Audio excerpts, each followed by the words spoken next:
We can use my phone. Yes, please use that. We were going to use Dio's. Thanks for bearing with us, guys. Sorry about the technical difficulties. Okay, so let's get started.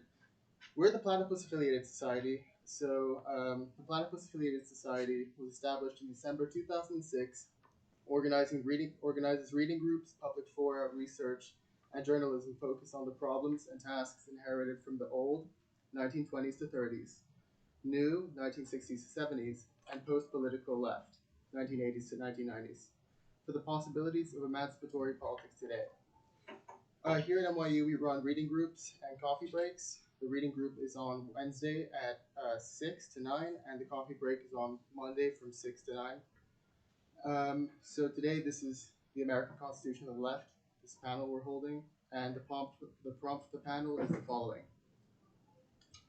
In 1865, Marx wrote the following to Abraham Lincoln on behalf of the International Working Men's Association. From the commencement of the titanic American strife, the working men of Europe felt instinctively that the Star-Spangled Banner carried the destiny of their class.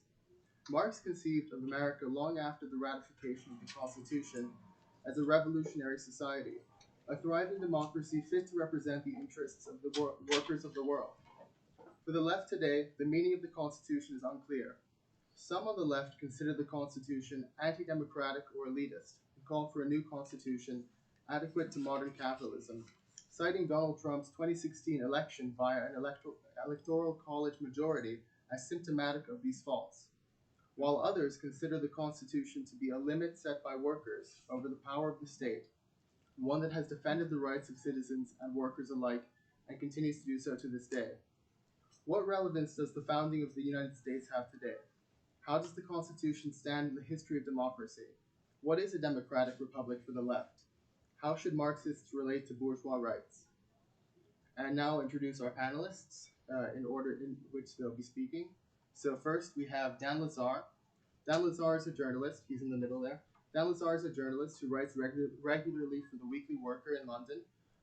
He's been published by the Communist Party of Great Britain, and he's also the author of The Frozen Republic, How the Constitution is Paralyzing Democracy, and two other books as well dealing with the Constitution. Then we'll have Caleb Maupin. Caleb Maupin is a widely acclaimed speaker, writer, journalist, and political analyst. He's the founder and ideological leader of the Center for Political Innovation. He was involved with the Occupy Wall Street movement from its early planning stages. In 2010, he was highlighted by Cleveland Scene magazine as the communist next door, after videotaping police brutality at a high school walkout. His footage resulted in the victims being acquitted in juvenile court. In 2015, he was at the center of an international incident as the only American on board an Iranian Red Crescent Society medical aid ship headed for Yemen. His latest book, which has been featured in China's Global Times and on the broadcasts of Kim Iverson, is called Where is America Going? Marxism, MAGA, and the Coming Revolution. And finally, we have Erin Haygood, the president of Platypus. Now each of the speakers will give their opening remarks, and we'll follow that up with the chance for the speakers to respond to each other, and then we'll have a Q&A. Great. So how long do I have? You have roughly, let's say, 6 to 10 minutes. Okay, great. Okay, well, thanks very much for Platypus for having me here tonight. So let me just, I don't want to tout my own work, but in 1996, I published a book called The Frozen Republic, how the Constitution is paralyzing democracy. It actually did fairly well, but the book was really the first of its kind because it tried to grapple with the Constitution as a whole, not with this or that specific clause or amendment, etc., but with the logic of the entire document.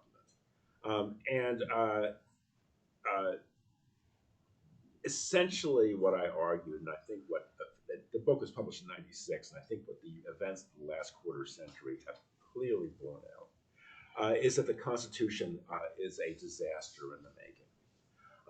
And the reason is that the Constitution, first of all, is the sole source of political authority in the United States. Everything in our lives is determined by the Constitution, directly or indirectly. This paper is printed up by some kind of whoever makes this paper is a business which essentially whose laws must whose operations must accord with laws which must accord with the Constitution. So everything in our economy, our society, our culture, in some way derives its legitimacy from this ultimate source of legitimacy, which is the U.S. Constitution. The problem with the Constitution is that is twofold. Number one is that it's logically incoherent in that it opens with a preamble which advances a very sweeping definition of popular sovereignty, in which we, the people, can ordain new constitutions as we see fit in order to improve our society, and in the process also implicitly we, the people, can toss out old constitutions as well, out of the same drive, same desire. But then the rest of the document essentially is at war with popular sovereignty. It tries to constrain it, limit it, nip it in the bud. The best example is Article 5, which is the amending clause. And you may remember from your high school days, the amending clause says that in order to pass a new amendment, you must have the approval of 2/3 of each house plus 3/4 of the states. That means that 13 states can veto any structural change whatsoever. 13 states can be as little as 4.4% of the U.S. population.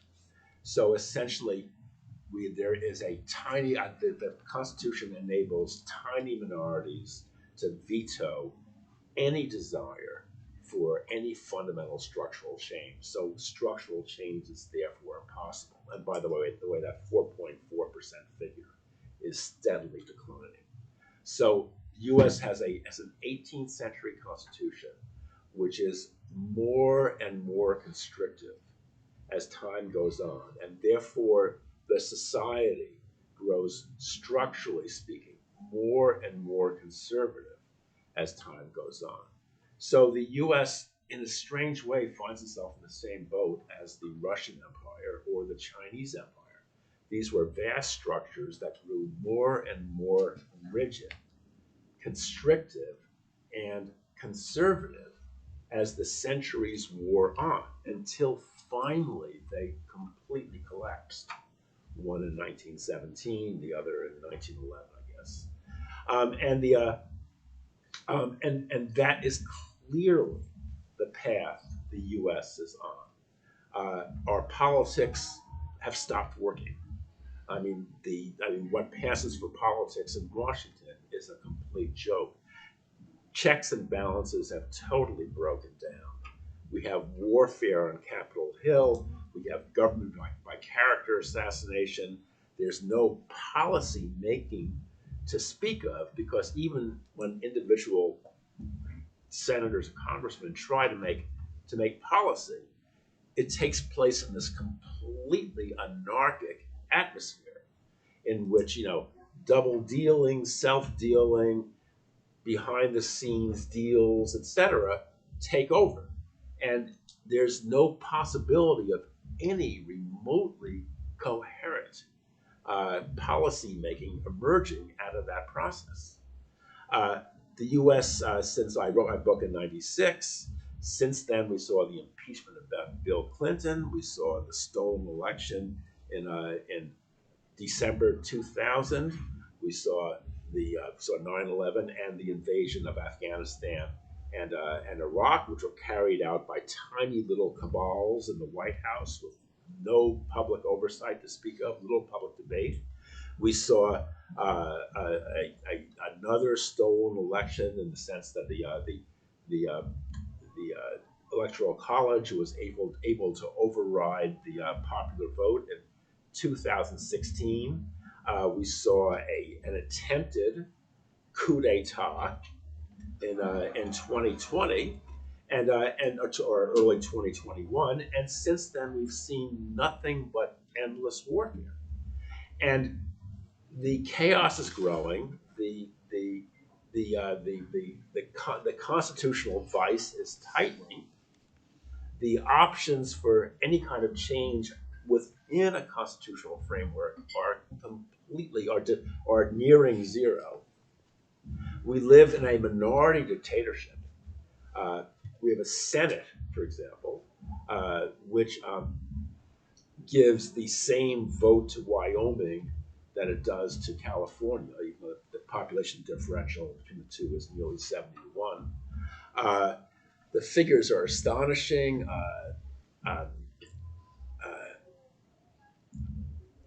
Essentially, a majority of the population lives in just 10 states, which are outvoted 4-1 in the Senate.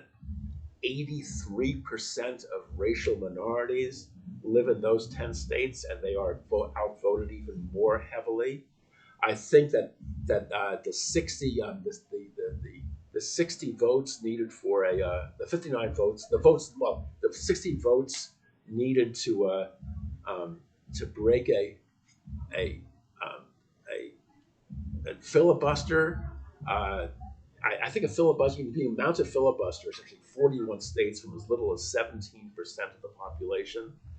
The House is heavily gerrymandered, so the Republicans have enjoyed a consistent 2 to 10% advantage in terms of House representation.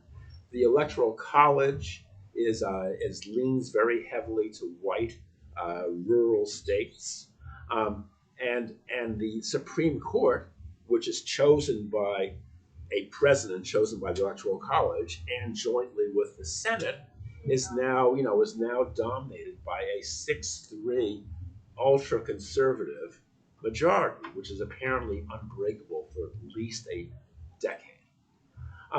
So therefore, we are in the grips of a right-wing minority dictatorship, and there is no solution to the problem within the constitutional framework. Within the existing political structure or constitutional structure, absolutely nothing can be done. And anybody who tells you otherwise is lying. So the structure is collapsing in the same way that the Tsarist structure was collapsing, and the same way that the Chinese imperial structure was collapsing. And that simply means that America is heading for a rupture, where either there are only one of two possibilities: either America slides into a long-term, sclerosis in which all the institutions harden, become less and less responsive, more corrupt, more controlled by an oligarchy. This is the pattern that happened in Venice, for example, in the 18th century, where the Venetian Republic just decayed and died and became infinitely corrupt and backward and oppressive. Or there is a rupture, and the rupture will happen when the Constitution is overthrown, and America essentially enters into a no man's land, where it has to essentially reconstitute itself, recreate a new structure ex nihilo, just as the founders did in 1787. And that act of reconstitution will not take place under the aegis of the Constitution, but will take place under its own authority, under the principle of popular sovereignty, the principle enunciated in the Declaration of Independence, which says that the people, have the right to create new government when they see fit, when their self-interest, their political interest, dictates that option. So anyway, that is, I think, is clearly where we are heading. So my prognosis is both grim and optimistic. There is no hope whatsoever in the present structure, but some kind of a possibility of a rupture / creative opening is approaching.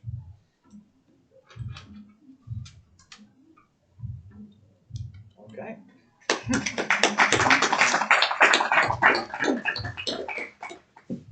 Well, I want to start out by thanking the Platypus Affiliated Society for extending this invitation to me. I remember the first time I ever encountered members of this organization. I was at the U.S. Social Forum in Detroit in 2010. It was just after the financial crisis, and I remember at the U.S. Social Forum, there were different Marxist groups and socialist groups that had literature tables, and members of this organization were going around and asking tough questions to the people at the tables. And it's funny because at the time I found that to be quite annoying. I found that to be quite frustrating. They were asking questions that seemed to be forbidden. But now I look back on that and I realize that while I may not agree with the manner in which these questions were being asked, people needed to ask questions. What it means to be a leftist or a Marxist or a socialist in America is something that people really need to wrangle with. And actually, in the last 10 years, it's gotten much harder to ask questions than it was back in 2010. So I want to say that I appreciate the work that you're doing. I appreciate you asking questions, and I appreciate you having me here tonight. Context is the most important thing in any political discussion. If I were to get up in front of this group in the 1930s and talk about defending the Constitution, in that context, I would be aligning myself with the American Liberty League, with the National Association of Manufacturers, with the German-American Bund, and other groups that considered Roosevelt to be a brutal dictator. I would be arguing that Roosevelt was a communist who was threatening our constitutional freedoms, and I would be aligning myself with the Axis powers and the fascists, and I would be positioning myself against the Communist Party. However, speed forward to the 1950s. In the early 1950s, if I were to get up in front of this group and say I was advocating defense of the Constitution, I would be standing up against McCarthyism. I'd be standing up for freedom of speech. I would be standing up to the far right wing that was trying to outlaw the Communist Party, that passed the McCarran Internal Security Act of 1951, that allowed for Communist Party members to be rounded up and put in a network of prison camps. It was a horrendous law that was passed. So I could be making the exact same arguments and making the exact same statements, but in that context, it would have a very different meaning than if I'd said it just a decade or so before. And that's why the context is so important. Let's not forget that it was communists who started the American Civil Liberties Union. Elizabeth Gurley Flynn was one of the founders. Let's not forget that throughout the 1960s, the 1950s, it was generally the left who was pushing for an expansion of constitutional liberties and constitutional freedoms. And the talk about original intent, activist judges, all of that started with the rise of neoconservatism in the mid-70s and the 80s, up into the 90s. And let's also not forget that during the Bush years, one of the main arguments of the left was to defend constitutional freedoms. They saw Bush who said, you're either with us or against us, or either with us or with the terrorists, the Patriot Act. They were the ones speaking up. And so the context of the remarks I'm making tonight are important. And I want to separate our current political situation from my overall ideological critique of the Constitution. I would argue that it is correct now to defend the Constitution, but that doesn't mean I think the Constitution is sacred. That doesn't mean I think the Constitution is eternal. That ultimately doesn't mean I even want to keep the Constitution. I'm a socialist, and I realize that the process of overturning capitalism in the United States will mean the creation of a new state apparatus. It will mean the creation of a new constitution, a new military, a new policing agency. So I'm not here to say that the U.S. Constitution is a sacred document that is eternal. I'm here to talk about the current context in which debate around the U.S. Constitution is taking place. Let's talk about what's going on in the country right now and why, at this moment, defense of the Constitution is necessary. The Uhuru movement, a group of black Marxist socialists, have just been indicted by the federal government.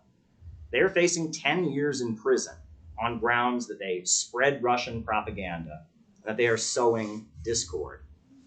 Congress is currently discussing the Restrict Act, which is a horrendously repressive law that would be a huge violation of our civil liberties and would essentially enable the executive branch of the U.S. government to declare any individual to be a foreign asset or a foreign agent or aiding a foreign power, seize their property, violate all of their civil liberties in terms of search and seizure, privacy, etc.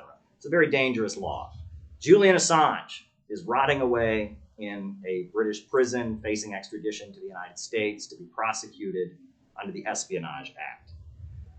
It's recently been revealed that the social media outlet known as Twitter was coordinating with U.S. security agencies, the FBI and others, to silence certain political perspectives. and it was revealed a lot of what's been going on, that how social media is essentially being manipulated by the government to suppress certain viewpoints. Viewpoints, in some cases, that have turned out to be actually true when it came to the pandemic and the vaccine question, when it came to a number of issues. And the government was coordinating with the social media companies to shut them down.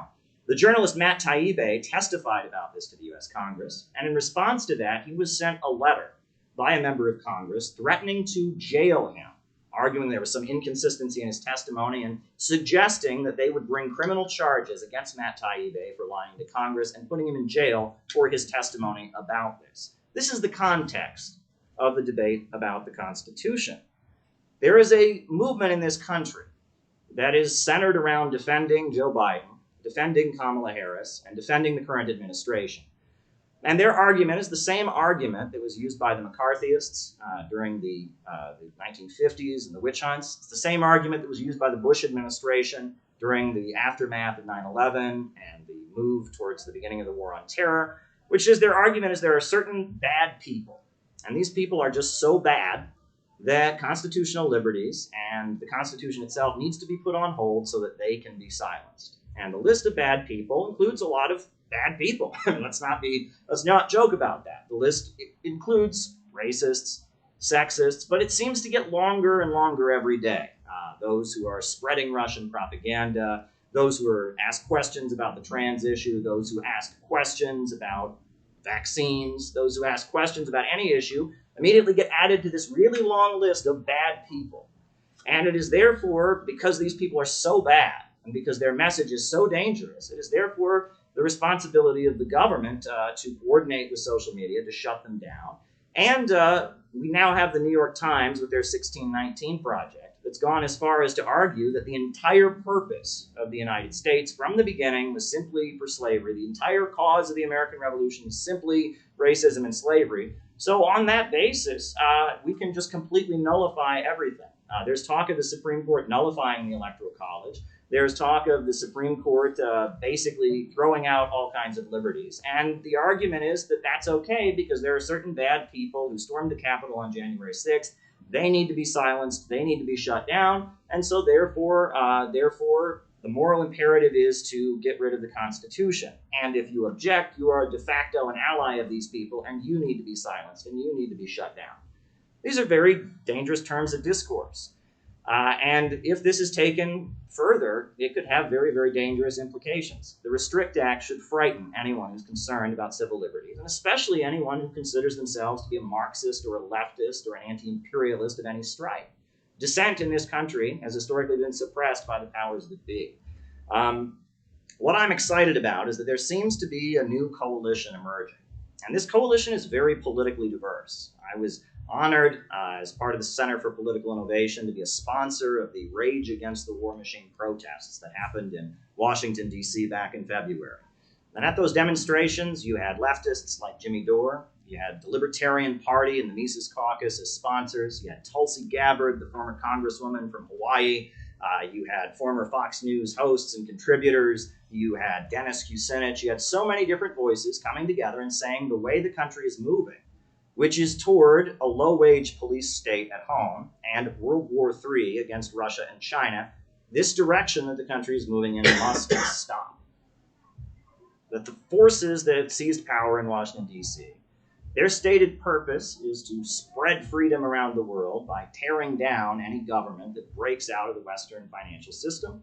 And their stated purpose is also to reduce consumption, to reduce the population, and in the name of climate change, essentially lock down society, make everyone poorer. And that there is a broad coalition of forces that are seeking to resist that. I would argue in our time we're seeing a long-term crisis of overproduction. The computer revolution has made what Marx wrote about poverty created by abundance, poverty created by technological advancement, the tendency of the falling rate of profits. It has made that more real than ever before. And as Marx observed when writing about France in 1851, when you have a long-term capitalist crisis, a liberal capitalist society will collapse into some form of illiberalism. This is called Bonapartism. It's the result of a capitalist crisis. It's an attempt to liquidate the crisis in order to stabilize capitalism. And I would argue that there is a Bonapartist move on the part of some of the richest forces in the United States. And the richest forces in this country, we're talking about the Silicon Valley tech monopolies, we're talking about the Rockefeller family and some of the big oil monopolists and some of the entrenched dynasties in this country. They argue that in order to reset the capitalist economy, we need to dramatically reduce consumption. And we need to have an all-out campaign against Russia and China and Venezuela and Iran and any country that is standing up to them around the world. And they are ready to move ahead with it. Whereas the lower levels of capital, they have a different perspective. And for their own selfish reasons, they don't want to go along with it. It would be at their economic expense. And so they are resisting it. And this creates the opportunity for a kind of new popular front, a new coalition to be formed against degrowth, against the low-wage police state, against the attacks on our civil liberties, and against the danger of World War III. And part of that would be a defense of the Constitution at this time. But let me add that I would say we're essentially arguing that you should defend the Constitution so we can change it. I would like to see a constitutional amendment that would guarantee the right to jobs, healthcare, education, the economic Bill of Rights that Roosevelt spoke about. I'd like to see that added to the Constitution. I'd like to see added to the Constitution public ownership of banking, so that banking could be done in the overall interest of the public, not in the interest of big finance and corporations. I would like to see added to the U.S. Constitution public ownership of our natural resources and making sure that our economy was organized to serve the people, making sure that the natural wealth of this country was used in the interest of the population overall. And in addition to that, I mean, Article 5 of the U.S. Constitution does allow for a new constitutional convention. And in the process of progressive struggles and change, I would argue that we probably will get to the point that there will be a new constitution. Point of great struggles for justice taking place around the world, the people of this country will probably begin to assert the need for a new form of government, and that is part of the process. But right now, I would argue that it is necessary for those of us who oppose World War III and oppose the low-wage police state, it is necessary for us to defend the U.S. Constitution. You can see it the way Lenin called for defending the British Labour Party. We can be defending it the same way a noose supports a hanged man, but it must be defended, because if the forces that have their grip on power in Washington, D.C. are able to get away with what they're doing, all hope is off the table. Thank you.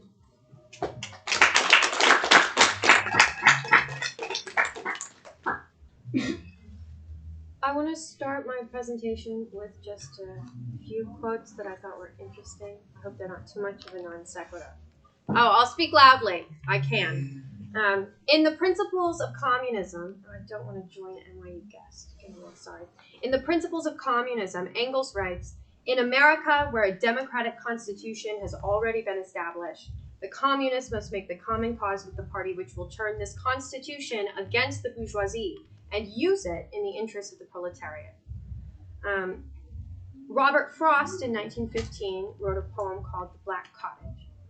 "Whatever else the Civil War was for, it wasn't just to keep the states together, nor just to free the slaves, though it did both. She wouldn't have believed those ends enough to have given outright for them all she gave. Her giving somehow touched the principle that all men are created free and equal, and to hear her quaint phrases, so removed from the world's view today of all those things. That's a hard mystery of Jefferson's. What did he mean? Of course, the easy way is to decide it simply isn't true. It may not be. I heard a fellow say so. But never mind. The Welshman got it planted where it will trouble us 1,000 years.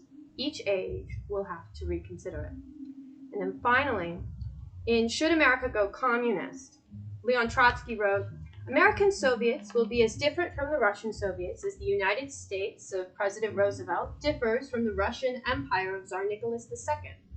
Yet communism can come in America only through revolution, just as independence and democracy came in America. The American temperament is energetic and violent, and it will insist on breaking a good many dishes and upsetting a good many apple carts before communism is firmly established. Americans are enthusiasts and sportsmen before they are specialists and statesmen, and it would be contrary to the American tradition to make a major change without choosing sides and cracking heads." The other day, a student of mine who is at Barnard asked me what the origin of the First Amendment was. She said that a libertarian had told her that the Second Amendment was the foundation of the First Amendment because you need the right to bear arms in order to protect your freedom of speech.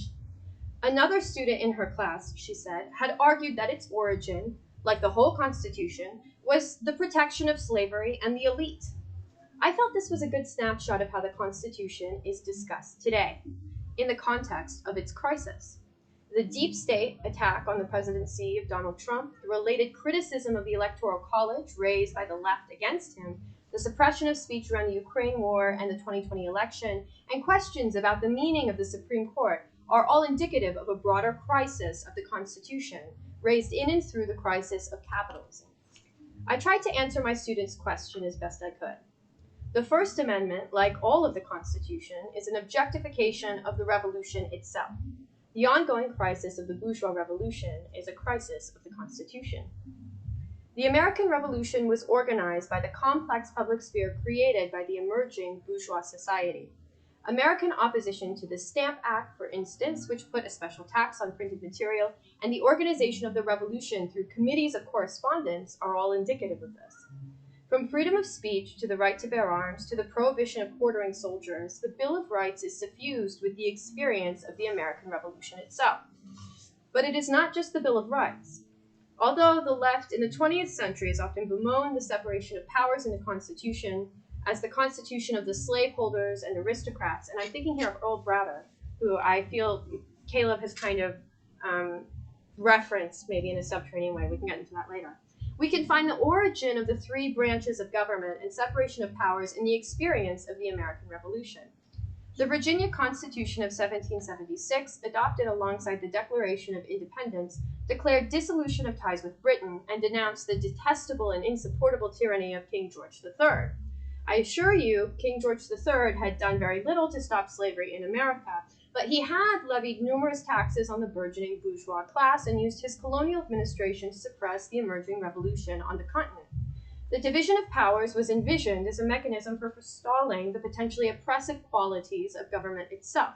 Checks and balances, far from being a tool against the people, was envisioned as a safeguard for the people, so that government could not violate the freedom of society. The first test of this nation, conceived in liberty, was the expansion of the revolution to Europe during the Great French Revolution of 1789. As in Britain, support for the revolution was suppressed in the United States. The Alien and Sedition Acts attempted to roll back freedom of speech. They represented a break with the course of the revolution, which was restored by Jefferson's Revolution of 1800. His restoration of the Constitution, not to mention his monetary support for Napoleon, bolstered the tide of bourgeois revolution internationally. Beginning with the Civil War, the next event of world historical importance to emerge from the new continent, the crisis of the Constitution would coincide with the crisis of capitalism. On the occasion of Lincoln's re-election, Marx wrote to the embattled president, quote, "When an oligarchy of 300,000 slaveholders dared to inscribe, for the first time in the annals of the world, slavery on the banner of armed revolt, when on the very spot where hardly a century ago the idea of one great democratic republic had first sprung up, whence the first declaration of the rights of man was issued, and the first impulse given to the European revolution of the 18th century, when on those very spots counter-revolution with systematic thoroughness gloried in rescinding the ideas entertained at the time of the formation of the old Constitution, and maintained slavery to be a beneficent institution. Indeed, the old solution of the great problem of the relation of capital and labor, and cynically proclaimed property in man the cornerstone of the new edifice. Then the working classes of Europe understood at once, even before the fanatic partisanship of the upper classes for the Confederate gentry had given its dismal warning, that the slaveholders' rebellion was to sound the tocsin for a general holy crusade of property against labor, and that for the men of labor, with their hopes for the future, even their past conquests were at stake in that tremendous conflict on the other side of the Atlantic.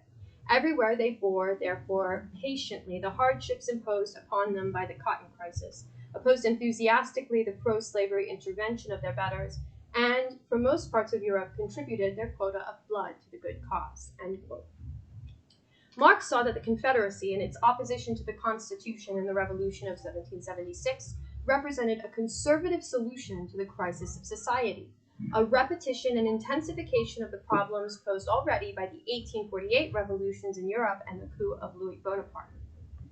In 1891, Woodrow Wilson, that the functions of government are in a very real sense independent of legislation and even constitutions. He complained later in 1913 as president that the Constitution was founded on the law of gravitation. The government was to exist and move by virtue of the efficacy of checks and balances. The trouble with the theory is that government is not a machine, but a living thing. No living thing can have its organs offset against each other as checks and live.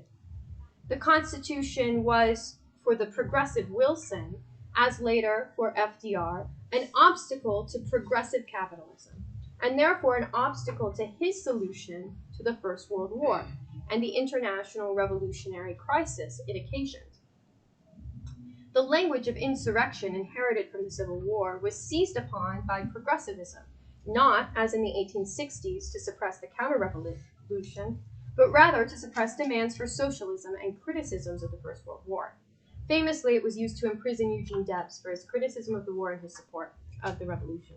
This suppression of speech made its way to the Supreme Court, which wrung its hands trying to reinterpret the First Amendment to allow the suppression of speech, which is a clear and present danger. It is from this period that we receive the kind of common phrase, "You could not yell fire in a crowded theater." The scope of this problem, freedom versus safety, pierces through history. It echoes with the language of much of the left today as regards free speech and the validity of COVID lockdowns.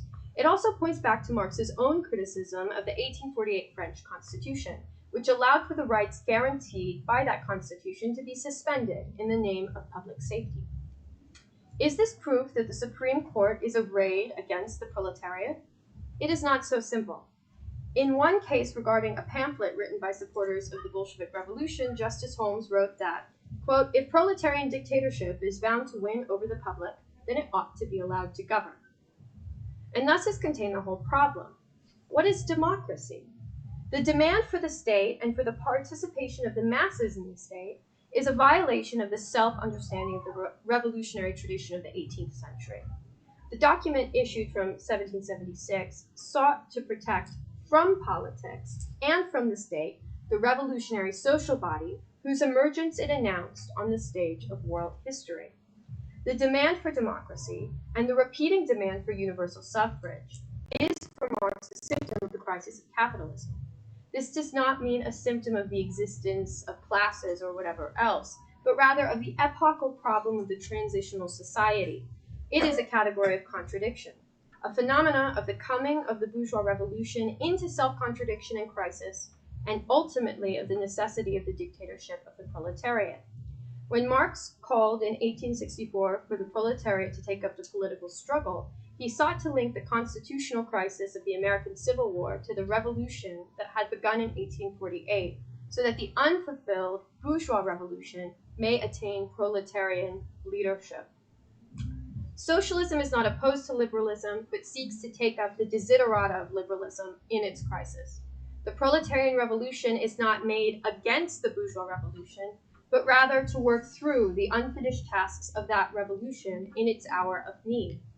Marxism, as the highest critic of socialism, sought to clarify the world historical task of human freedom. In the absence of all this, socialism is liquidated into progressive capitalist democracy for the continuation of the best of all possible worlds, over and against the bourgeois constitution of the American Revolution. The little man in whose name this is accomplished is left adrift. As Horkheimer once said, his interest lies in the Marxist clarification of the concept of freedom.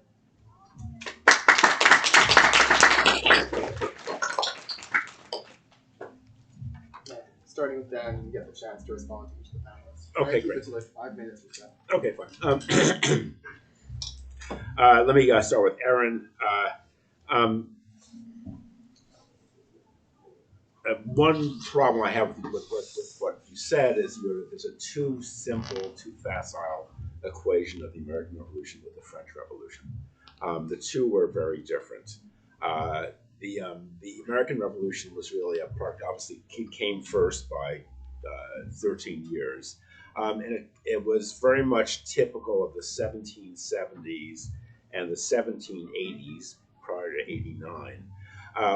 In which revolutions were generally conceived in conservative, backward-looking terms, of restorationist terms, of returning to an era of freedom. The American Revolution was suffused with that kind of ideology and rhetoric, where the freedom lay in the past. Everything had been fine until 1763, when the British decided to use their colonies as revenue pumps and started imposing taxes, bypassing the colonial legislatures, which was a new innovation, which the colonists did not like, and they rose up in defense of their existing liberties. And bear in mind that America, prior to 1763, was, for its white inhabitants, the freest, most democratic, and most prosperous society in the world.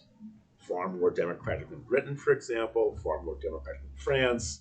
And so the American Revolution was really fought in defense of existing liberties. The Civil War is a very different affair. It is much closer in spirit to the Jacobin Revolution, but the American Revolution in some ways got to be seen as almost antithetical to the French Revolution, the last expression of the ancien regime, not the opening blast of the new modern age that the French Revolution inaugurated. When you said before that socialism is not opposed to liberalism, I'm not really quite sure what that meant. But actually, there is a very sharp line between socialism and liberalism. Not between socialism and democracy, but democracy and liberalism are two very different things. Socialists do not conceive of democracy in terms of a checklist of individual rights. Let me say we have free speech, we've got a free vote, we've got rule of law, et cetera. Therefore, we have democracy. Democracy means, first and foremost, popular sovereignty, which was briefly enunciated in very abstract ways in the Declaration of Independence and the preamble, but really was belied by subsequent American development. I mean, bear in mind that the American Revolution constitutionally strengthened slavery. It rendered it legally impregnable in a way it had not been before, and paved the way for a vast expansion of slavery, to the Mississippi and beyond over the next 77 years. Ironically, the Revolution and Constitution wound up strengthening slavery and strengthening anti-slavery, which therefore paved the way, made inevitable the Great Clash of 1861 to 65. So I just think you've got to be, and I'm aware of what Marx wrote. And by the way, Marx during the Civil War, he used the word democratic to describe America, I think, more in bourgeois economic terms, in which America was a place there was no aristocracy, there was legalistic equality, etc., and bourgeois uniformity, at least in the North. But Marx wrote in 1862, he expressed the hope that the constitutional stage of the Civil War was over, and that America was now entering a revolutionary stage. And so therefore, Marx looked forward to the overthrow of the Constitution and the opening up of a new period of revolutionary struggle. He turned out to be incorrect. His forecast was wrong.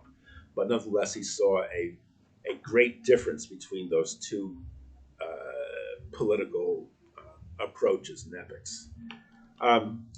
Now, on to Caleb. Caleb, what you say is such an amazing melange. I don't know where to begin. When you say defending, we have to defend the Constitution because the Supreme Court is going to nullify the Electoral College. I read the New York Times every day. I have not seen the Supreme Court making any noises about nullifying the Electoral College. There's no conceivable constitutional and legal basis for the Supreme Court to nullify the Electoral College. You said that you somehow want to defend against these various bad things that are happening to groups like the Uhuru movement. And by the way, I agree with you that the prosecution is absolutely outrageous. But how do you use the Constitution, a completely incoherent document, studded with anti-democratic features like the Electoral College, like the Senate, like a gerrymandered House, like states' rights, so on and so forth? How do you use that to somehow defend these members of the Uhuru movement? If they are prosecuted, they will be prosecuted according to the letter of the law, I'm quite sure, in a way which the judiciary will decide is consistent with the Constitution. So how can you use this anti-democratic document to defend against an anti-democratic action? The Rage Against the War Machine rally, I mean, this was one of the most foolish events in recent history, in which certain leftists paraded critics of the war in Ukraine before a speakers list dominated by fascists and semi-fascists, essentially putting the best face possible on these neo-Nazis and militias and Second Amendment fans. I mean, this was a complete travesty, and anybody who was involved in this rally, what a confession of political poverty. And you talk about the threat of Bonapartism. Well, we all know where the chief threat of Bonapartism comes from. It comes from Donald Trump. It doesn't come from the ACLU. It doesn't come from Tony Fauci. It comes from Donald Trump. Now, you can't defend against Donald Trump with the Constitution because Donald Trump, was the one who's repelled into the White House by the Electoral College, which apparently you want to defend against the ravages of the Supreme Court. I really have no idea what that even means. But we all know that Donald Trump is the candidate who is heading in a Bonapartist direction. And you have actually had to say if that's some rather forgiving things to say about Donald Trump, if I am correct. You want to bring back the Popular Front. The Popular Front was a travesty. The Popular Front was what saw liberals making excuses for the Moscow show trials, and the terror, the nightmare that was descending upon Moscow. We saw good liberals, speaking, trying to defend Stalin's crimes, and somehow saying, and attacking those few brave souls who dared to speak out against the Stalinist terror, in the name of anti-fascism. In other words, you couldn't oppose Hitler if you opposed Hitler, you had to defend Stalin in the Moscow show trials. I mean, it was a completely nightmarish period, and you want to bring it back. That's just great. And you talk about somehow you think that what we're seeing now is an intra-capitalist clash where you have one monopolistic layer of the bourgeoisie arrayed against lesser capitalists, and that's the intra-bourgeois conflict that you think is such a great opening. I mean, we've seen a mad and petty bourgeoisie before in history. Could you please wrap Yes, up? and it's a decidedly unfruitful path to go down. Okay. Well, I think it's good that you brought up the 1930s and the Popular Front, because if you look at that period in Western politics, with the rise of Hitler, with the Soviet Union very strong, one trend that you'll notice is that all major ideological groups seemed to divide during that period. For example, here in New York City, if one was an advocate for the rights of African Americans, one wanted to have a religious or political movement for the rights of African Americans, one organization one could join was the Nation of Islam. Now, the Nation of Islam was very critical of Roosevelt. The Nation of Islam didn't feel that Japan was someone that black people should fight against, and they positioned themselves against Roosevelt, against the Soviet Union. And then you saw the rise of Father Divine in Harlem. Father Divine was an African-American minister, very religious, dedicated to the liberation of black people, but he liked the Soviet Union. He hung out with Earl Browder, and he also he liked Roosevelt. and that the Black liberation movement divided over the question of what side you were on. In Britain, you had Oswald Mosley, who was the leader of the British Union of Fascists, and he was an admirer of Hitler. He was very opposed to Britain, opposed to the Soviet Union, opposed to communists. He built this conservative movement of young men that were, living together and exercising together and being ultra-masculine. And so you saw then the rise of the Oxford Group, and U.S. pastor Frank Buckman started the Oxford Group. And it was a group of very conservative, very religious young men who exercised together and were ultra-patriotic, but they supported the British. And in the United States, if you were a fan of Roosevelt, if you were a fan of the Soviet Union, you could join the Communist Party if you were interested in Marxism. And if you were a critic of Roosevelt and you also felt that World War II was not justified and that you wanted to form a union to disrupt the war effort, you could join the Trotskyites. The same ideology, Marxism, was split to serve different purposes, just like Black liberation was split, just like conservative ultra-masculinity was split in Britain. That's what we're seeing in the United States right now. Every movement, some libertarians are big supporters of isolating China, big supporters of the crackdown on social media, and some libertarians, like the Mises Caucus, oppose it. Some Republicans are big supporters of the war in Ukraine and sending weapons, and think Julian Assange is a traitor to the country who needs to rot away in prison. And some Republicans are supporting him. And on every issue, and we see this in the left as well. I went to the May 1st demonstrations. I went to 3 of them yesterday. I went to the one just out there on Washington Square Park. I didn't see a single anti-war sign. I didn't see a single sign supporting the Uhuru movement. I didn't see a single sign, condemning the call for World War III. And that this is happening on the so-called left. And increasingly, the division is not about what ideology you profess. The division is very much about where you stand on the real issues that I would argue represent a real divide in the ruling class of the United States and the forces around the world that are contending for power. I don't have as much time here to get to many different things here, but I want to just say this. I remember when I first discovered the work of Ward Churchill.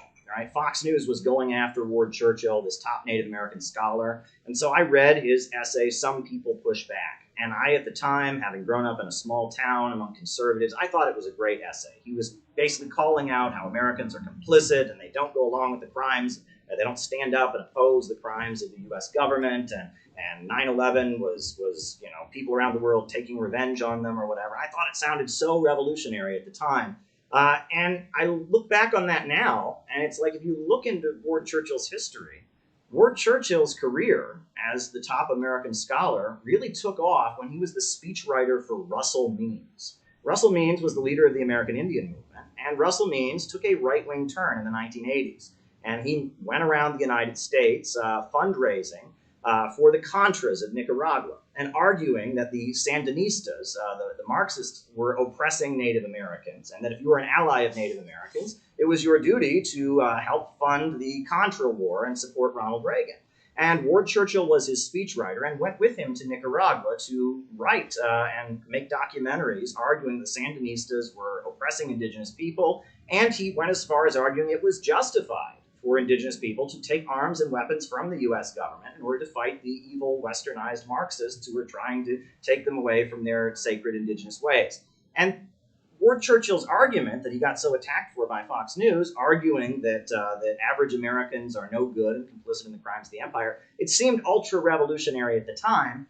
But if you really look at it, if you think about it from the perspective of kind of what Erin raised in her remarks about how essentially we have a situation here where they're trying to drive down living standards and the bulk of the population are viewed as an obstacle to doing so, you can see how arguments that average Americans are no good, that average Americans are the enemy, these things that have become really central in the teachings of the new left in so many ways, anti-populism. If you look at Noel Ignatin, if you listen to the 1619 Project, the idea that average Americans are no good, the average Americans are the enemy, is a very useful thing for our elite to push. It's very useful for them as they look to drive down living standards, as they look to push us into an unpopular confrontation. Anti-war sentiment is higher than it's ever been, but we are being told that it is our moral responsibility to support escalating against Russia and China.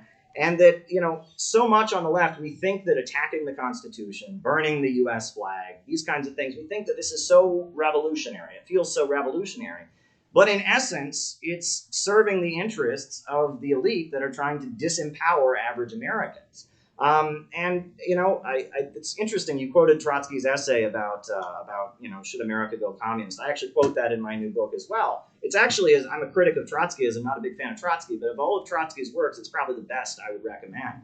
And in that essay, he talks about how, just as somebody who was part of the Russian Revolution, socialism, when it comes to the United States, is going to be stamped by some American characteristics. It's going to be taking hold and putting a revolutionary spin on trends and feelings that are deeply embedded within U.S. culture. It's going to be giving a voice to aspects of the American people that are deeply embedded, that are at odds with the liberal order. And that it looks like, especially since the 1960s and the rise of the New Left, the attitude has been, well, let's just try to condemn the American people. Let's show that we're the good Americans. Let's offer our condemnation. Let's be glue in the keyhole. The rest of the people around are good sheep. They're good Germans, but we are moralistically pure, and we're going to prove to the world that we're right. This is anti-populism.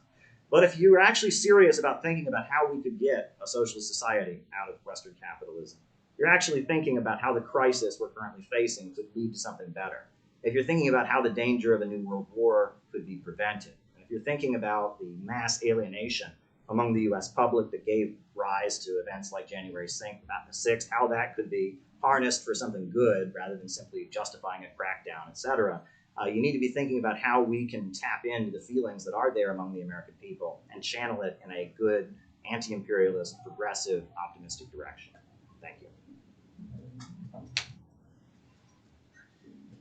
Sorry, awkward whether it was going to I'll just say a couple of things and then maybe raise some questions.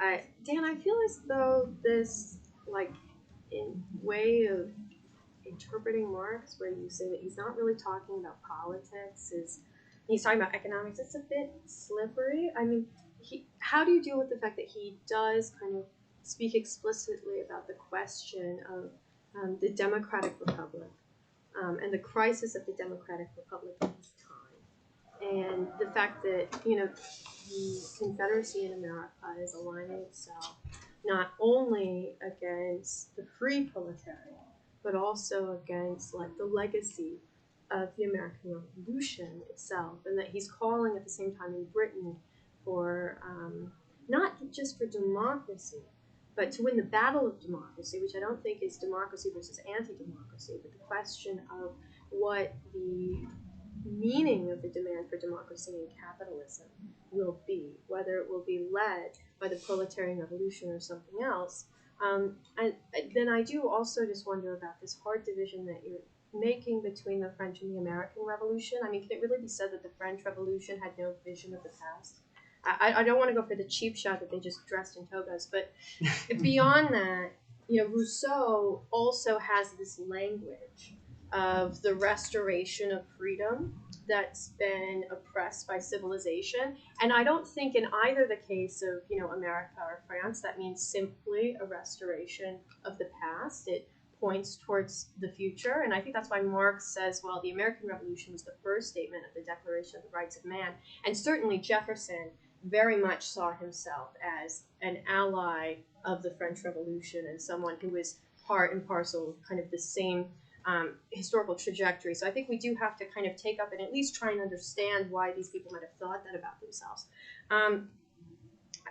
Caleb, your remarks make me think that one of the missing sort of perspectives here in terms of the discussion of this problem on the left today is that I think would be represented roughly by the present day Democratic Socialists for America, which also I think in some ways takes their cues from the Popular Front and points to FDR. And in doing so, they say, well, we do need to change the Constitution actually to be more democratic and to protect ourselves.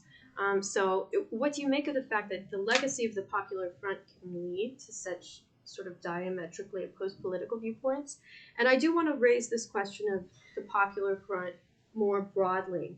I was reading Earl Browder's essay on the Constitution in preparation for this, just because I was trying to see what have left us in the past. written about this. And in that essay, he talks about the need to support progressive democracy for a people's front against fascism, and that the Constitution is really in the way of FDR's reforms. And the People's Front, as it was conceived at the time, even by those who supported it and not by its critics, was felt to be a sort of step back from the goal of revolution and certainly from the goal of socialism that was non-identical. And so I think it does raise the old problem. I mean, whether one is for or against the People's Front raises an even older problem in Marxism, which is what is the relationship of socialism and Marxism to the demand for democracy, the political demand for democracy in society? Not just against Bonaparte's, because the important thing about Louis Bonaparte, is that he was a socialist, and he came from the socialist movement in France, and he was democratically elected by the National Assembly from the Revolution, and then of course his coup was confirmed by democracy. And so I don't think we can just say that the Bonapartist is kind of the evil authoritarian, or however you conceive it, that's going to, whether Donald Trump or otherwise, that's going to oppress the people, but rather it poses the question of the self-contradiction of democracy, that the demand for democracy can be the democratic demand for authoritarianism, and that the relationship of socialism to democracy in that context needs to be clarified. And I feel as though that's what Marx and the Marxist project was in some regard trying to do through the class struggle. So I just wanted, the class struggle in France, that essay that he wrote. So I just wanted to kind of pose that question about, what is the meaning of the Popular Front? Because you both seem to agree, actually, that we should have FDR's reforms against the Constitution. Right? What do we learn from the experience of the Popular Front, and how does that point back to this broader question that we might take up, which is what's the relationship of socialism and of Marxism to the demand for democracy? Since you posed a couple direct questions, could you? I guess you should probably respond, but please try to. Yes, I'll give it very short. First of all, Marxist democracy. First of all, I doubt Marx ever read the U.S. Constitution. I've seen nothing that indicates he's actually has any interests or any knowledge of the actual mechanics of the workings of U.S. government, number one. When he talks about democracy, I think what he means is the absence of an aristocracy, a political / legal leveling where everyone is a citizen on the same legal basis, and in which there is a uniform bourgeois, political cultural structure. In other words, an all civilian, non-aristocratic republic. So that's what I think he means by democracy. So in that sense, he would describe America pre-1861 as a democracy. He would hail the election of Lincoln, of course, as the fulfillment of this democracy, and he would, certainly hope that the constitutional struggle would go on to become a revolutionary struggle and a refounding of the American Republic on a completely new, radical basis. Number one. Number two, I strongly, wherever I go, I tell people to read Robert R. Palmer's magnificent work written from the 2-volume study published in 1959 and second volume in 1964 called The Age of the Democratic Revolution, in which he deals with the paradoxes of the American Revolution, and he points out that the elements in the U.S. that supported the radical wing of the French Revolution were the diametric opposite of those in France and the continent, which were pro-Jacobin. In the U.S., the planters and the frontiersmen were pro-Jacobin, whereas the gentry in Europe, the landed gentry, was of course horrified by Jacobinism, and it was the urban tradesmen and the small businessmen and rising manufacturers and financiers who were most pro-Jacobin. The same elements in the U.S. who supported the Federalists and were pro-British and hostile to France. It's a comedy of errors in which the the alignment in America is diametrically what the alignment is in France and the rest of the continent. And Jefferson's a classic example. I mean, Jefferson is a racist. He's a truly anti-urban, anti-industrial, racist, pro-slave, pro-states' rights. Yet he is fervently in favor of the radical wing of the French Revolution, and a Hamilton. Doesn't Jefferson try and ban slavery? He introduces an amendment to the Constitution to ban slavery. No. Yes. No. It's not passed. Yes, he does. I don't. This is real. Look it up. I will have to look it up. I know he introduced certain anti-slavery legislation in Virginia, but he fast abandoned that. And he and Madison, their party became the Democratic Party of pro-slavery. Number one, anyway, Jefferson did give vent to certain seemingly radical statements, but he was, in all respects, a profoundly conservative figure, yet pro-Jacobin. And Hamilton, who was hostile to the Jacobins, pro-British, was anti-slave, an industrialist, a urbanizer, and also an anti-states' rights person who dreamed of breaking up Virginia into French-style département. He was hostile to the Jacobins, and it's Palmer's thesis is that Hamilton was a unconscious Jacobin, and that Jefferson was really much closer to the conservative opposition. Anyway, I find that a very interesting and very important statement. And by the way, I don't agree with FDR. I'm not a popular frontist. I believe in a workers' front, not a popular front, not a popular front dominated by liberals, which essentially pushes socialism to the background. The CP stopped talking about socialism after 1935. It was all about liberalism and anti-fascism, but anti-fascism given a liberal spin. And socialism was pushed to the background, and then the CP became surprisingly conservative. You can even see that in the CP art of the late 30s. In any case, I'll leave it there. So that's overstated my time. Okay, well, I'll be really quick because we got to open this up. But as far as Bonapartism, my understanding of Bonapartism is that it's a process. As capitalism enters a state of decay, the capitalists begin to fight with each other and battle each other for control of the state. One faction in the ruling class tries to seize control of the state and utilize the state in order to stabilize the economy and hold off the effects of the capitalist crisis.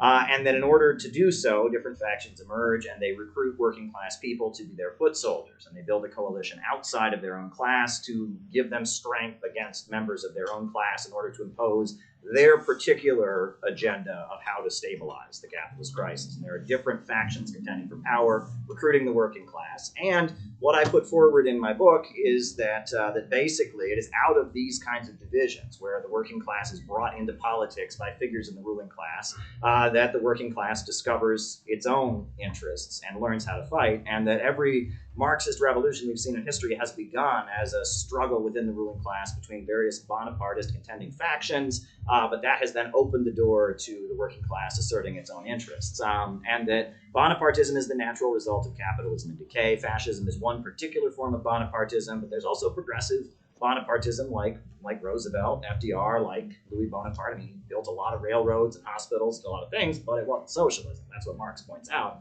So there are different forms of Bonapartism, and that's what I view it. I view it as members of the capitalist class going outside their own class, building a coalition, and trying to use that coalition to assert their will and stabilize capitalism. I mean, as far as something else I wanted to... Oh, Earl Browder. I have actually studied a lot of Earl Browder's work, and I wish more people would, because if you're interested in building socialism in the United States, you ought to be studying people who've done it before. In a lot of ways, I've learned a lot from Earl Browder's work, but I would say, ultimately, the way he completely caved during the Second World War, dissolved the Communist Party, basically, completely abandoned Marxism. I mean, I would consider myself a student of William C. Foster, who was his greatest rival. But I've learned a lot from Browder's work, and one thing I would say is that I find his work on the American Revolution to be very weak. And I would argue, I mean, he refers to the Hamiltonian counter-revolution, and then actually, I actually think that's one of the good things that we've seen in the last few years in terms of Marxist scholarship is that it used to be in Browder champions Jefferson, and portrays Hamilton as the counter-revolutionary, and thanks to the work of Christian Parenti and others, there's actually been a flip, and I think that Hamilton and others, represented the more progressive wing of the American Revolution. But ultimately, I do consider the tradition that I come out of to be, from the tradition of William C. Foster and the Communist Party before it was basically destroyed at its 1957 convention, inheritor of the new communist movement of the 1970s, and largely what I'm trying to do with Center for Political Innovation is kind of get out of the movement and get to the masses and kind of reinforce this understanding that this counterculture left that originated as an attempt to distort Marxism during the Cold War with the Congress for Cultural Freedom program and other things, and then became a vehicle during the 1970s and 80s and 90s for carrying out color revolutions around the world, destabilizing anti-imperialist governments, has now been brought home. The color revolution apparatus has been brought home, and it is now trying to impose some kind of very dangerous and fascistic Bonapartist regime on the United States to stabilize capitalism in crisis. And while many of the people who are opposed to it call themselves libertarians or conservatives or whatnot, that should be the main focus, is defeating that particular woke fascism that is trying to impose itself on the United States at this time. And that's how I see things. All right, thank you guys. So now we'll take questions. So if anybody has any questions, this is microphone work. Try tapping it. Hold on a second. Let them. So it seems, yeah, this is please keep that. Yeah, thank you. This is a great forum. It was very retired transit worker. A couple of things. It's clear the Constitution is a pretty strong document. It survived the Civil War. And of course, the Confederates themselves said that it was the Union that violated the Constitution, and that we need to preserve the Constitution. But and I do agree with Dan that there are elements within the Constitution itself that should be addressed, and it's problematic, like you talked about the electoral college and the fact that it's very difficult to amend the Constitution. But I think there's another element that is more a bigger factor that's undermining our constitutional rights. And there are forces that are in play that are driving foreign policy that are hidden, that do things with gangster methods to carry out a particular agenda. And we saw this through the various assassinations that have taken place between John F. Kennedy and Robert F. Kennedy, and also the manipulation of Congress to establish even further back the Federal Reserve and attempts to get our government into World War I. The role of the Rothschilds and Morgans to arm England secretly without the knowledge of the American public. That is more of a threat than the actual Constitution itself. And we're seeing that being played out now with the color revolutions. We see that domestically and international politics with the United States, but I even see this here in New York City with attempts to close down Rikers Island, saying that you can close down Rikers, you can defund the police in order for developers to take control of Rikers Island. And we know it's been catastrophic. And I'm dealing with that directly, I want to talk about that, because I deal with that directly in my community. And of the housing crisis being manipulated by demagogues, paid groups that include, the Soros foundations, paid individuals to say like this is a housing crisis. We need rent control. We need rent regulation. We need good cause evictions. These are elements that are paid elements. So is bribery democratic? That's the question that we have to ask. And that's what's happening right now. We have institutions, a lot of nonprofits that are being paid off by these foundations. Is that a form of democracy that undermines our constitutional rights? So, I mean, these are things that I feel are very strongly determining what's happening and undermining our Constitution, as opposed to what's in the document itself. How do we do this? Yeah, you can respond. Okay.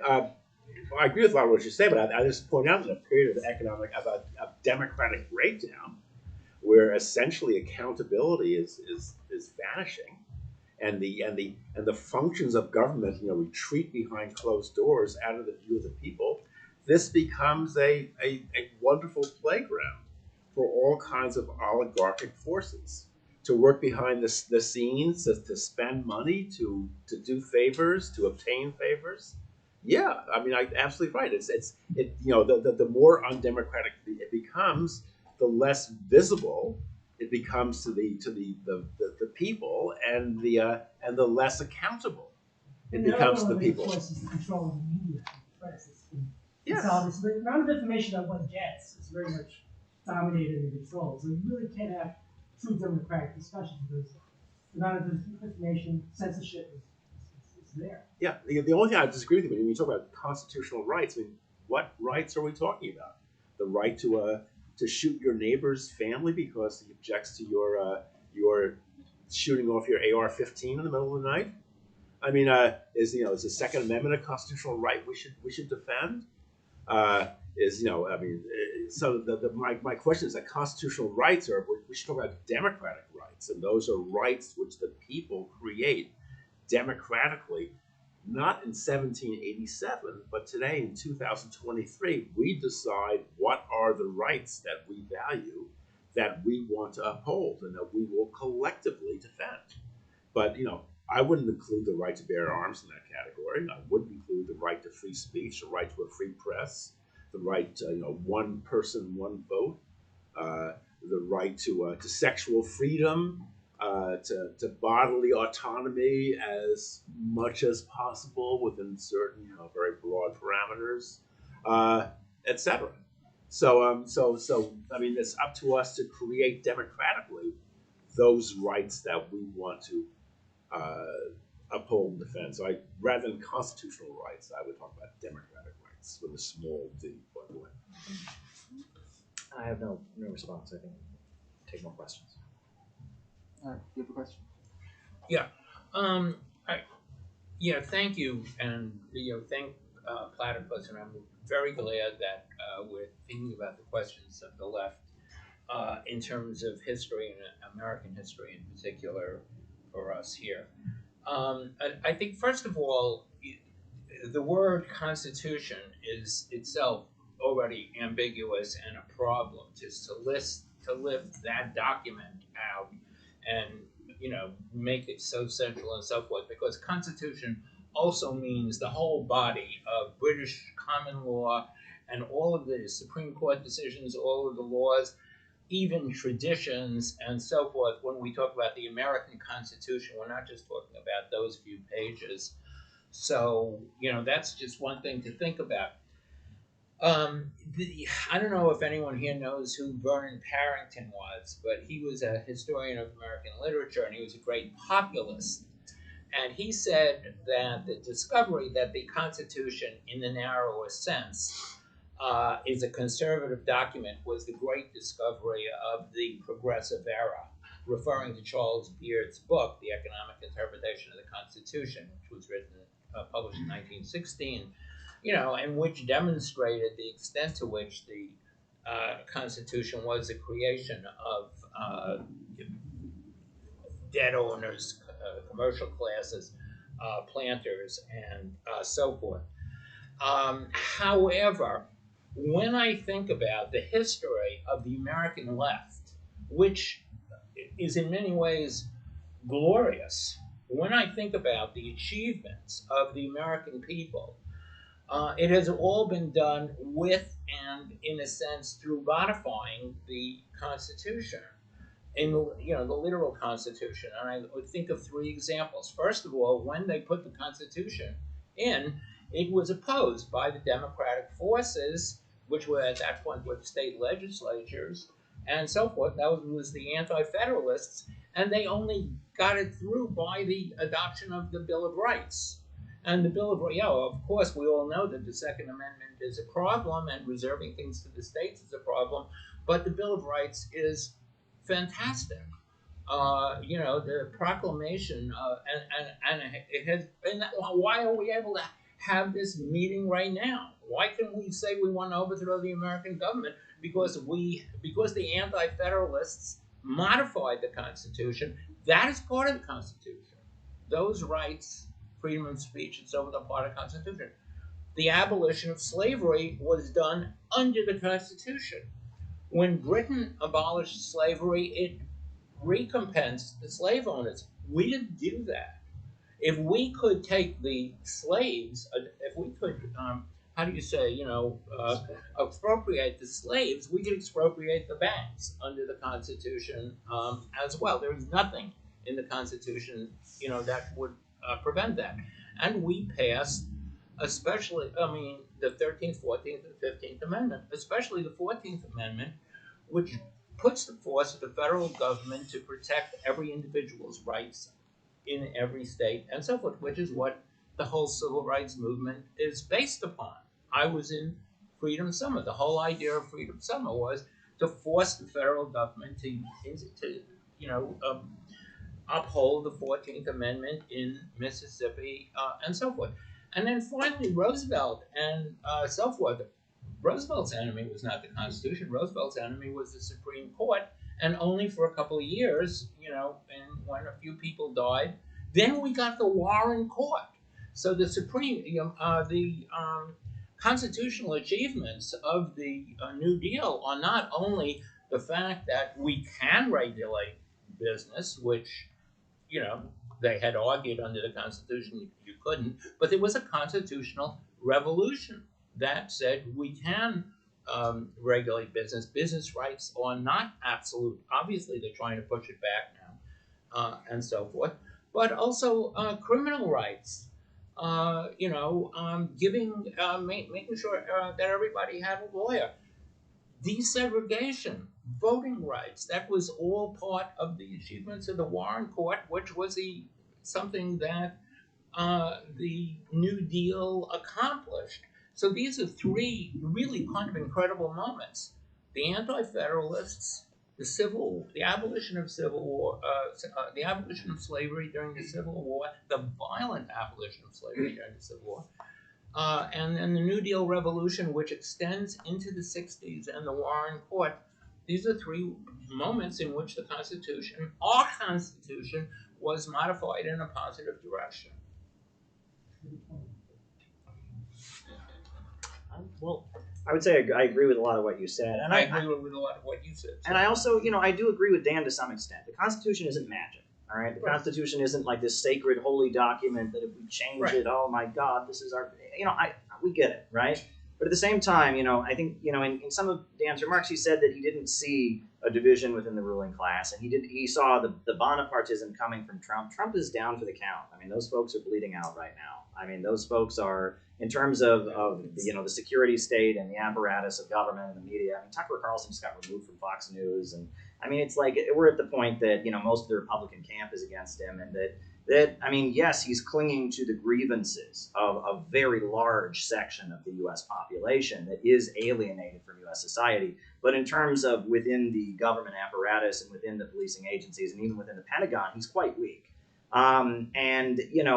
Who was aligned with Trump? I mean, look at the people that were aligned with him. They were capitalists, but they weren't part of the club. I mean, Betsy DeVos is a great example. Billionaire, yeah. Where does their money come from? It comes from Amway, from the Tupperware, multi-level marketing scam. And her brother is Eric Prince of Blackwater, the military contracting company. Who was a company that was a big supporter of Donald Trump's? Hobby Lobby. I mean, you think Hobby Lobby is that who's controlling our government right now? For example, the Koch brothers, right? Rachel Maddow would rant against the Koch brothers night after night after night. Well, the Koch brothers and the fracking companies are quite weak compared to the big four super major oil companies, ExxonMobil, BP, Shell, and Chevron.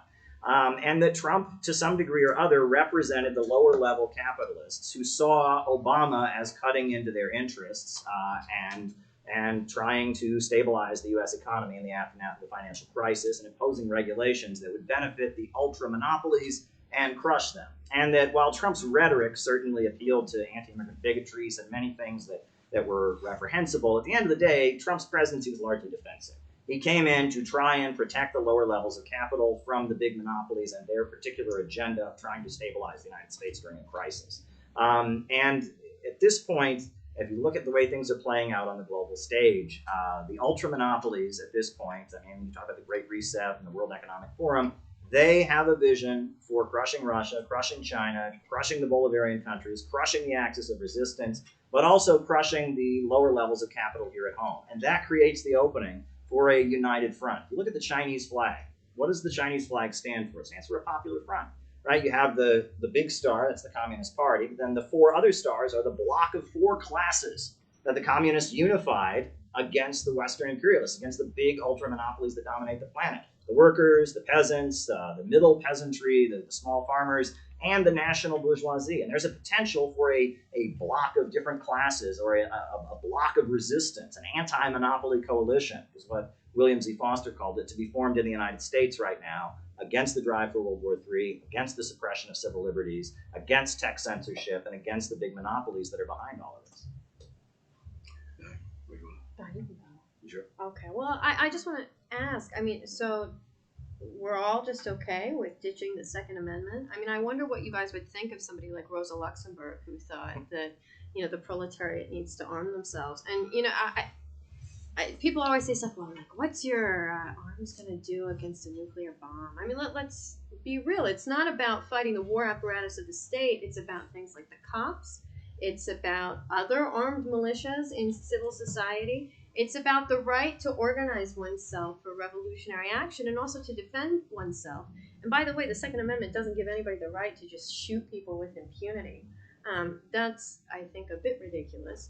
But, you know, I think this idea that was raised from the audience, that the great discovery of the progressive era was that the Constitution is a conservative document, is actually like a very important point and seems to shape the history that we're talking about. You know, the progressive era is also the counter-revolution against the revolution. That's like part of what it is. It's the taking up of democratic demands for the continuation of capitalism for now over 100 years, right? The idea that it's Wilson's or Lenin's peace. I mean, all of this is part of the political landscape of the time. And so what does it mean that the progressive era discovered that the Constitution is conservative? And is socialism identical, or should it be equated with progressivism? What is actually the difference if we're saying that there's some sort of different point of view that's being taken up here? I think that was raised by the question. Can I just say that I was the one that the Harrington, the Constitution is the enemy, in my view, of populism. It is. It is not the enemy of socialism. I mean, it would like to be, but I mean, you know, it is not necessarily the enemy of socialism. Socialism and populism are not necessarily the same thing. This is the discussion other people want to talk. I just wanted to get in my 2 cents worth about that. You and I are completely opposed. I'm glad we agree on that. I'm an anti-Beardy. The anti what? Beardy. Uh-huh. I think that Beard's interpretation of the Constitution was a populist in the worst sense of the word. The Constitution was not some kind of con by rich people to pull the wool out over the eyes of the little people in this silly Howard Zinn style. The Constitution actually was a significant democratic advance in that it opened up for the first time a democratic theater encompassing the entire country as a whole. Now, it was flawed. There are 1,000 things wrong with it. But the creation of a common democratic arena was a stunning advance. Common nationwide democratic arena. That was that strengthened the anti-slavery forces, because it meant that the South couldn't carry on their own, in their own separate territory. It meant that everything that happened was under the common democratic purview. That was not some con that was put forth by the evil Hamilton. That was a great advance. And I think Beard, he's radically unsound. And the anti-federalists were not in any way progressive. They were the states' rightists of their day. Many of them were pro-slavery, especially in the South. the abolition, the three Civil War amendments, they were, the paradox is that those constitutional amendments were force bills that were adopted unconstitutionally by stretching Article 5 beyond recognition. States were required, in fact, in the case of Tennessee, they were actually forced to approve, I think it was the 14th Amendment, literally at gunpoint. So these were force bills. They were extra constitutional. So the Constitution, in this great moment, had to be modified from the outside through extra constitutional means. So you can't credit that to the Constitution. But that's normal. And the That is how constitutions are modified. no, it's not. There's a constitutional process. In this case, the machinery had broken down so much that people were forced to take emergency measures and impose change from without. The states were outside, and that's why they were able to. Yeah, Yes. and they were readmitted on a condition they Yeah. would approve the amendments. I mean, but And- Dan, would you say that the Constitution is going to be amended by like procedure and not by revolution and like organization and civil society? I feel like that's what is being raised for the audience. Well, yes, that's what happened, but don't credit the Constitution with the fact that these extraordinary measures had to be taken to impose change upon this unresponsive document, and the Warren Court. I mean, of course, the Warren Court. It was a quasi-revolutionary force. That's undoubtedly correct. But now we're seeing the unwinding of that process. We've seen the repeal of Roe v. Wade. We're seeing the court being returning. We're seeing that the period from 1938 essentially to 1973 was actually the great exception in American history, and the court is now reverting to its traditional role as a bulwark of conservatism and of anti-democracy. So rather than somehow justifying the Constitution, it really shows its increasingly regressive anti-democratic quality now. And finally, Aaron, but the Second Amendment, just really fast. An individual right to bear arms is the opposite of a workers' militia. Workers in a workers' militia do not own their arms. The arms are held by the working class in common. The purpose of a workers' militia is to impose a monopoly on violence. A workers' militia must disarm the American population, concentrate all weapons in the ownership of the working class, the collective ownership. But the American population has to have weapons for them to be disarmed by the proletariat. If they're disarmed by the capitalist state, I mean, what are we talking about? The process of working class revolution in which Red Guards, a working class army is formed, and the working class army then essentially imposes a monopoly on violence and essentially disarms all non-proletarian elements. And the proletarian arms are owned collectively, not individually. The Second Amendment is the diametric opposite of a workers' militia as conceived by Luxemburg or Trotsky.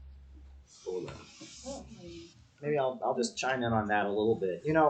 The debate around gun control in leftist circles is a bit outdated because, in the 1930s, you had fascist groups that were going around shooting down workers on the picket line. The question was, do we call for the government to protect the striking workers, or do we form our own workers' militia? And in the 1960s, Black people were defending themselves against the police and, et cetera. And it was, do we call for gun control, or do we allow people to defend themselves?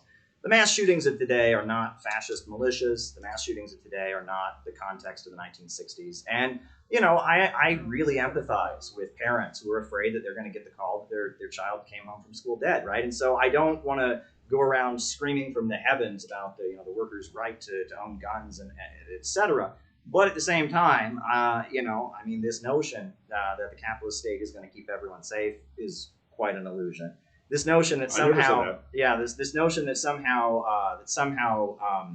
gun ownership is racist, or defending the Second Amendment is the equivalent of defending hate crimes, that's ridiculous. And that ultimately, in a lot of parts of the United States, gun ownership is just a really big part of life. And many Americans do see it as a very big attack on their freedoms, and they don't trust the government. And while I'm not going to scream from the heavens, and I'm certainly not going to try and frame it as the 1930s debate or the 1960s debate, I'm not excited about revoking the Second Amendment at all. If you have a new constitution, you automatically revoke the Second Amendment. If you have a new constitution, the Second Amendment is revoked. You create a new constitution from scratch. And if you decide to put a Second Amendment in there, it'll be contextually very different. And I fully doubt, that any modern democratic force, democratic constituent assembly, would recreate this horror of a right to bear arms, which is causing catastrophe in our society, and is essentially the rallying cry of the far right militias. Let's take another question. Let's get your question. I just want to respond to that. So, like, what's to say then that those that do own the majority of guns in this country or these far right leaning militias wouldn't just use their guns to, I don't know, attack that principle? Like, I don't really see. Revolution means civil war. I mean, revolution, you've got to seize power and you've got to establish your power, and that means you've got to eliminate any opposition. And if people establish it if all these guns already exist. Well, these guns don't. I mean, all these middle-aged, pot-bellied guys in Texas with AR-15s are going to be, are not a military force of any significance. I mean, a democratic revolutionary state would have to essentially, seize the state, seize the armed forces, and establish its own power. This is what revolutions do. It's happened in France in the 1790s, and it happened in Russia in 1970 to 21. You've got to establish your power. And if some guy, if some Second Amendment nut wants to come at you with an AR-15, he'd be very foolish to do that, in which you would pass laws saying you must relinquish your arms. By the way, a monopoly of violence doesn't mean that people can't own weapons. It means that weapons must be regulated. I mean, shouldn't that be obvious? I mean, you can't. That weapons should be regulated. Weapons can only be owned with the express permission of the democratic state, and that the state established the conditions for owning weapons. Yeah, no, I 100% agree with that. Yeah. But it just doesn't seem to me feasible given the amount of guns and, like, quote unquote Second Amendment nuts that there are in this country. There are a lot of Second Amendment nuts. But today, doesn't that mean that the capitalist state is the one regulating gun ownership? Isn't that the elephant in the room? I mean, the state we have is the capitalist state. The capitalist state is not going to do that. The capitalist state is now dominated by far right-wing elements who essentially see the Second Amendment as every bit as important as the First Amendment. Are these people elected Joe Biden? No, but they dominate the Supreme Court. They control the House. They are disproportionately powerful in the Senate. They dominate thinking in the federal judiciary, increasingly the state judiciaries as well. I mean, the New York gun control laws, which say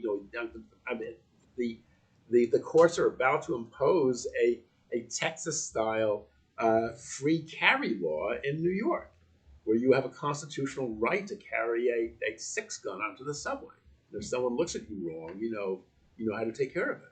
I mean, this is not democratic. This is a break, and the constitutional structure, insanely enough, is essentially endorsing this point of view. Our Supreme Court is endorsing this point of view. I mean, what the irony is that the seminal article on the Second Amendment was published in 1989 in the Yale Law Review by a sterling liberal named Sanford Levinson. And he was the one who wrote this article saying, look, there's more to this amendment that liberals want to admit.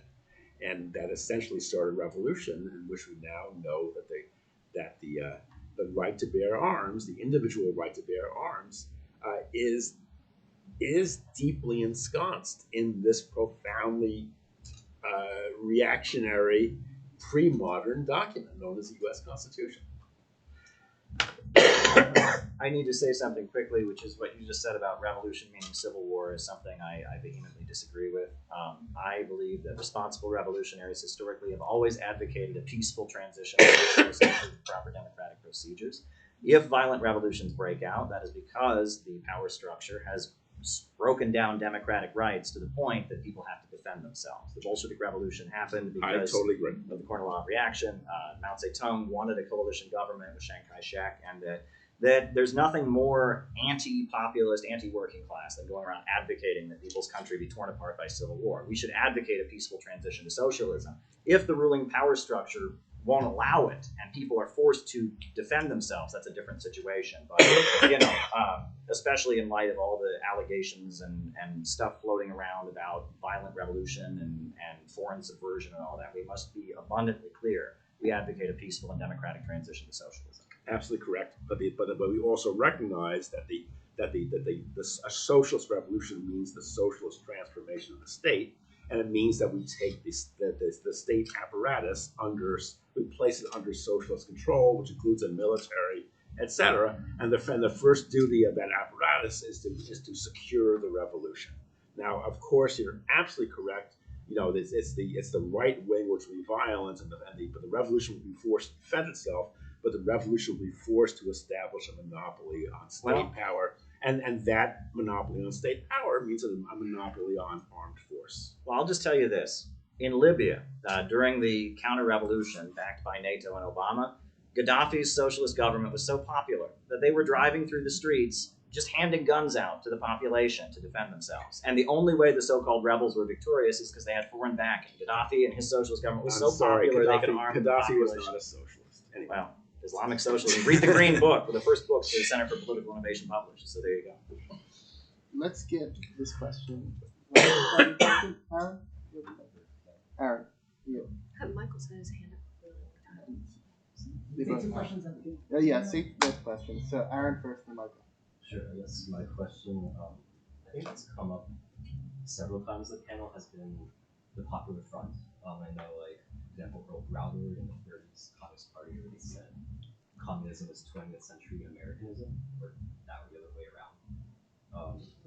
I thought it was interesting earlier that Dan had an objection to that. Dan said that this kind of Americanism of the Communist Party at the time is the way the left subordinated itself to FDR and the New Deal and the Popular Front, and how the Communist Party abandoned its like aims of revolution and that kind of thing.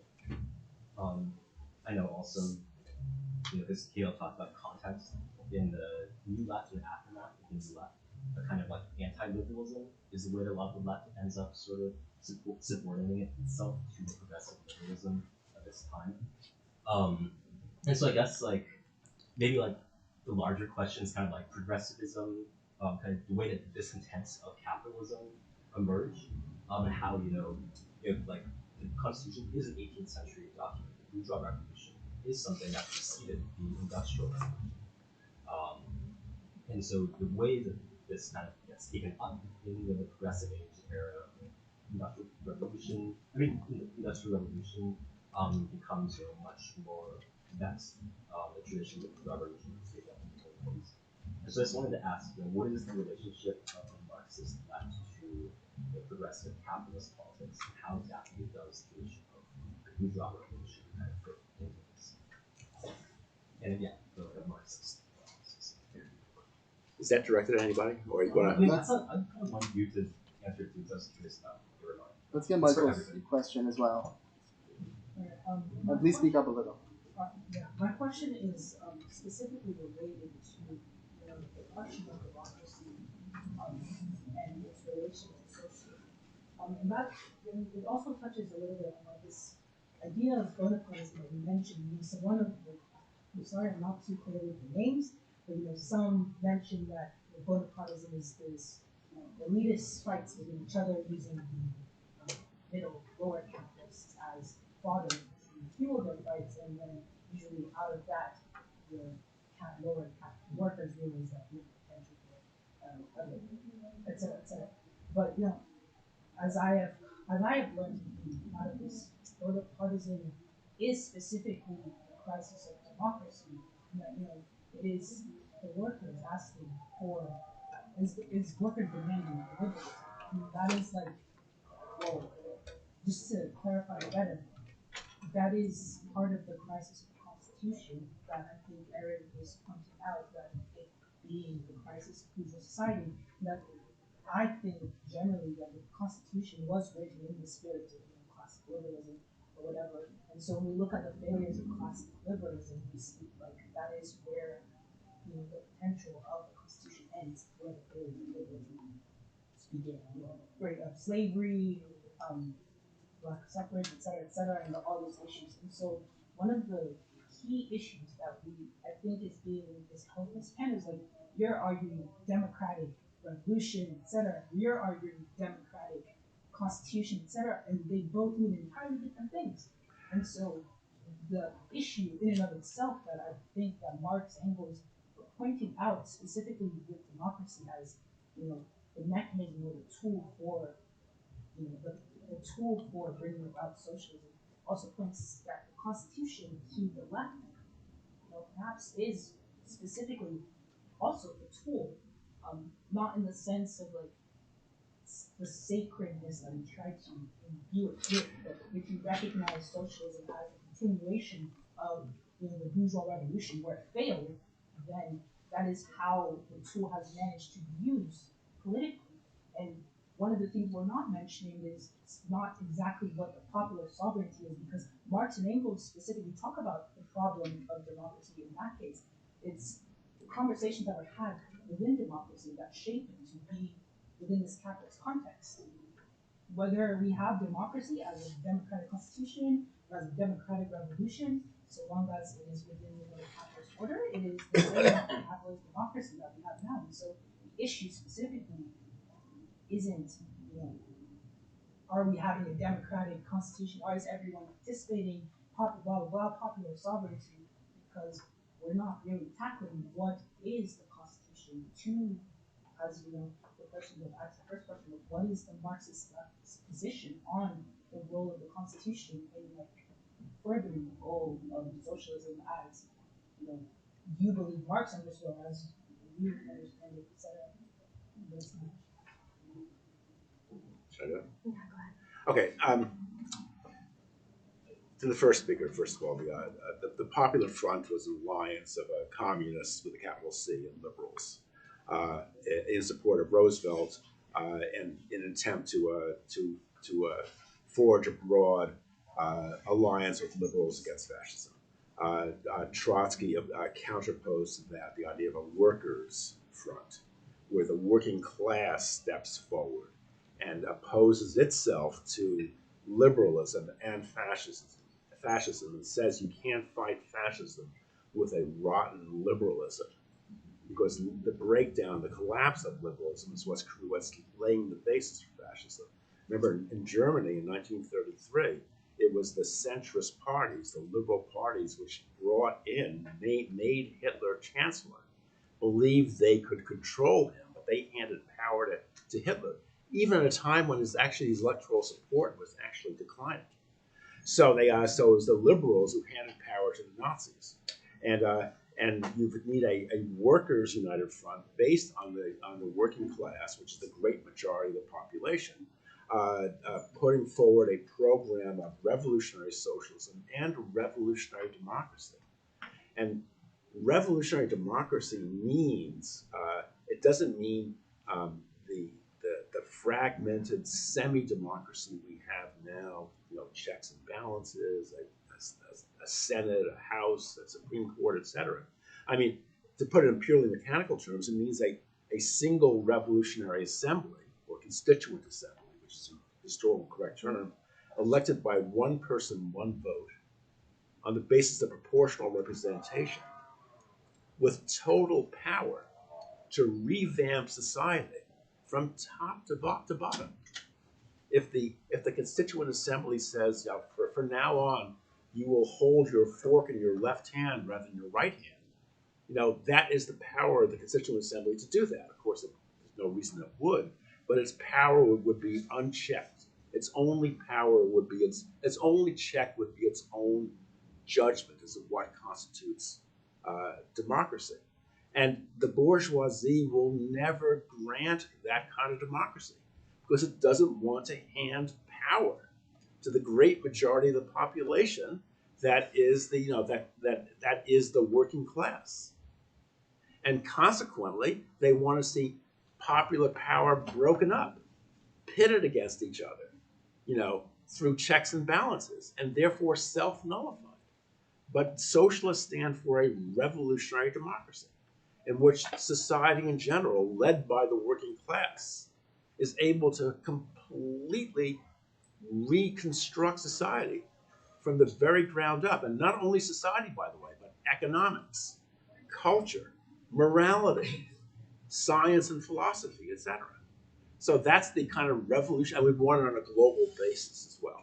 And so that is the kind of revolutionary democracy that revolutionary socialism stands for. And I think in an era of global warming and a growing threat of war, that is clearly the only democratic alternative that we have.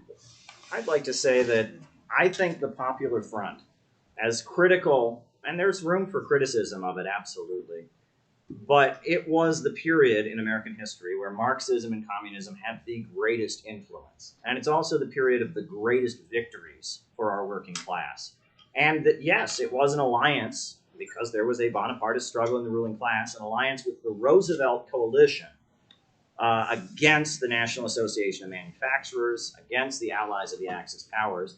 And it was an alliance with forces that were progressive, but what it meant to be progressive was very different back then than it is now. For example, Roosevelt was all about growth. He was building highways, he was building bridges, he was electrifying parts of this country. The progressive movement now thinks that growth is bad, and they say so, and they're pushing degrowth in the name of Marxism as hard as they possibly can. Another great thing about the Popular Front was it was a very, very anti-racist movement. And the CIO, when it expanded as a union, it was multiracial. And it said to white workers, racism hurts you. By having a whites-only union, that enables a situation when there's a strike that the black people are used as scab labor. But if you open up your union and make it multiracial and make the demands of your strike that black people be able to work in the factory alongside you, by raising up the conditions and the demands of the oppressed, you can open up victories for the entire working class. And that was the perspective that was put forward. And now, if you listen to voices that claim to speak in the name of anti-racism, their message is that racism benefits white workers. They should just feel guilty and ashamed of it. It's a very different kind of message. And that what it meant to be a progressive back then, what it means to be a progressive now are contrary things, right? Aligning with Roosevelt was not the equivalent of aligning with Joe Biden. That's just not the situation. Aligning with Roosevelt would be the equivalent of aligning with like a Trump or a figure who's vehemently fighting against the majority of his own class in order to hold on to power. Or a Bernie Sanders. Yes, he was fighting against the majority of the capitalist class in order to hold on to power. Whereas Biden represents the majority of the capitalist class trying to stabilize the system and drive down living conditions and marches into World War III. So these are completely different things, but there's so much. There's piles of literature written about how the Communist Party during the Popular Front, they sold out this question, they sold out that question. Let's get a look at the bigger picture. Has there ever been a moment in American history where communism and Marxism was so influential? Has there ever been a president other than Roosevelt who was so friendly to the Soviet Union, so friendly to Marxists and trade unionists? That was a moment that there's way more we can learn from in terms of achievements from that period than there is we can learn from in terms of failures. Not that there weren't big mistakes that were made, especially when the war broke out. The Communist Party really Taylor Stalin tax. Well, a big mistake. It was. Trotsky supported it. He said they had the right to do it. He didn't support the grounds on which they promoted it. He said they had the right to do it. And he said he would have called for it earlier. He didn't support it. He said they would have called for it even earlier, actually. And the Pact of 39, in a lot of ways, enabled the Soviet Union to eventually win the war and buy time. So there you go. On the question, Michael, of democracy, there's a quote from Engels that Lenin mentions in State and Revolution, which is that democracy is still a state. This comes up also in the Critique of the Gotha program, where they have some writing about a free state, how they have a demand for a free state. And Marx says there's no such thing as a free state. Marxism agreed, in a sense, with anarchism, that the goal is to overcome democracy and to overcome the state. Nevertheless, they believed that the presence of the state and the Bonapartist state within capitalism was necessary and not simply accidental. So you can't make the revolution simply by ignoring state power, but you have to work through state power. And so Bonapartism is the negative image of the dictatorship of the proletariat. It is a phenomena of the failure of the proletariat to lead and the inability of the bourgeois revolution to lead. And that's kind of the crisis of capitalism. It's a historical crisis, right? It's not just class against class in this group and that group and all the different sociological categories. It's about historical trajectories and the fact that society seems to, in the name of freedom and in the name of democracy, undermine itself, right? Bourgeois fanatics for order shot down in their balconies in the name of order. And so what I think has been lost in this discussion is the question of why it is that Marxism was not simply democracy, right? That the dictatorship of the proletariat isn't about realizing democracy in some sort of better constitution or better state, but taking up and overcoming the crisis of democracy, or how democracy is itself a symptom of the crisis of freedom in capitalism. And so the demand to unwind or change or transform the Constitution, to undo the Constitution in certain respects, is made in the name of democracy. And you have this even in a strange way in the Civil War, right, with the South talking about states' rights. So even there, it's kind of present. And the feeling I get from this discussion is that we have a sort of disagreement, a fight within progressivism about what the meaning and trajectory of progressivism as the demand for the democratization of the state under capitalism today, which is represented by, on the one hand, things that you hear often, I think, for the Democratic Party, that we need to expand democracy by getting rid of gerrymandering or all these other sorts of things so that we can meet things like the climate crisis.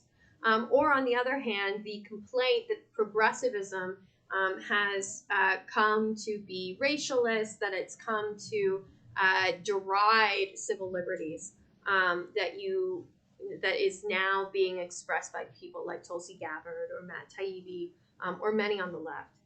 And so within that context, the question of what progressivism is, its historical emergence, and its relationship to Marxism, and why Marxism would have ever considered itself something other than simply the demand for democracy within the context of the capitalist state, it seems to me that it's a bit lost. And thus we get all of these different kind of arguments about Hamilton versus Jefferson, et cetera, et cetera. I don't know if that answered your question, Michael. Okay, we're running out of time. Let's take a final set of questions if anybody has anything. Looks like they're just... Okay, so let's get Athene, you, and Jack. All right. I kind of have a few questions, I suppose. Firstly, Dan, I wanted to pose this question regarding what you say the Constitution is being fundamentally racist. I take issue with this characterization, primarily because, I mean, at the time of the signing, you have, the famous 3/5 clause included in the Constitution. But I mean, amongst other things, these were originally, included as a kind of compromise between, the northern delegates and the southern delegates.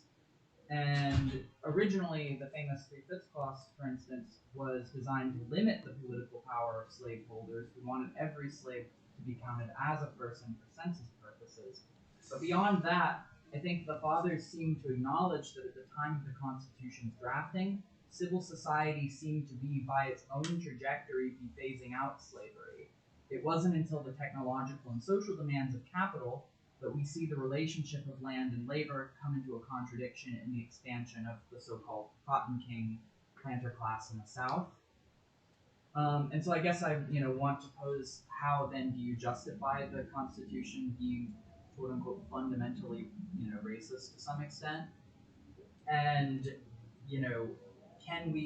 do we only see it that way because to some extent our view of the relationship of civil society to the state has become kind of lost, because you also said this, that the Constitution defines every aspect of our lives, which seems already to exceed something to Bonapartism, namely that the law and the state serves a kind of positive function in structuring our lives. Caleb, I have a question. You claim we need to pragmatically defend the Constitution in this moment, contrasting that with the Communist Party in the 30s, the Popular Front, opposing the Constitution. But I guess I'd also ask, wasn't this Popular Front communism of the 30s also instrumental in the liquidation of the broad socialist movement in America into the FDR Democrats along Moscow party lines? So just kind of, what are your thoughts on these? My question has to do with earlier remarks made about a peaceful transition to socialism. I wanted to ask, how do we think this is going to be possible when we see in the past we had characters like Eugene Debs and the tactics that were used against him, unlawfully thrown in prison, and the same liberal and democratic laws that we follow today and that we are using against people like Donald Trump, like any other figure, Hillary Clinton with her emails. Who is to say that those laws will not be used against the socialists if the task of revolution is taken up again in the future? And on the Second Amendment, how do we protect ourselves from the capitalist democracy if no one has the right to bear arms besides the government? Even though the government is, yes, a giant military machine, and I believe, as Dan put it, a bunch of potbelly men in Texas would not be able to overcome the U.S. government. If we have no written right to bear arms, and we want to overcome all of the amendments in the Constitution, how can you overcome the Constitution without going through it? How can we have a peaceful transition of power when the government is going to use its military machine against us, just as it used it against people like Eugene Debs? If arms are to be regulated instead of simply banned, who will be doing the regulating? Wouldn't that open the door for corruption in the future? And I guess, yeah, those are my questions. Right. Shall I go first? There's one more. Oh, sorry. Well, I feel like Anthony sort of got at some of my question. I was going to go back all the way to the beginning where Caleb, you spoke about different lines on the Constitution functioning differently in different contexts. So in the 50s, it was right to defend the Constitution. In the 30s, it was right to criticize it for violations. And so, and Dan, you seem to justify some of your remarks on this basis as well. The Second Amendment nuts. In other words, is the question of the Constitution simply a kind of tactical question for the left? Caleb, one way of understanding your remarks is that there's a kind of populist coalition that could be tactically intersected by the left in order to build a movement towards communism, and that right now that looks like defending the Constitution, right? And so what I wanted to ask was, is it just a tactical question? And if so, what accounts for the changes in context that change that tactical question, right? What accounts for the fracturing, the many different ostensibly left attitudes one can take on the question of the Constitution throughout the last at least 100 years? Why has it become fractured in this way? What is the status of the question of the Constitution for the left? Is it simply a line? Why does it matter? You want to go first? Our closing remarks will be separate from this. Or I think at this rate we should just address all these questions in the last 15 minutes. Okay, so we're just addressing this. Yeah, I and then mean, we're done. Yeah. Is that what we're doing? Yeah, let's do that. If you have something else to say that's unrelated, I think, go for it. Okay. All right. Yeah. Well, the first question that was directed toward me about the Communist Party dissolving the broader socialist movement. If you read, there's a very good pamphlet by William Z.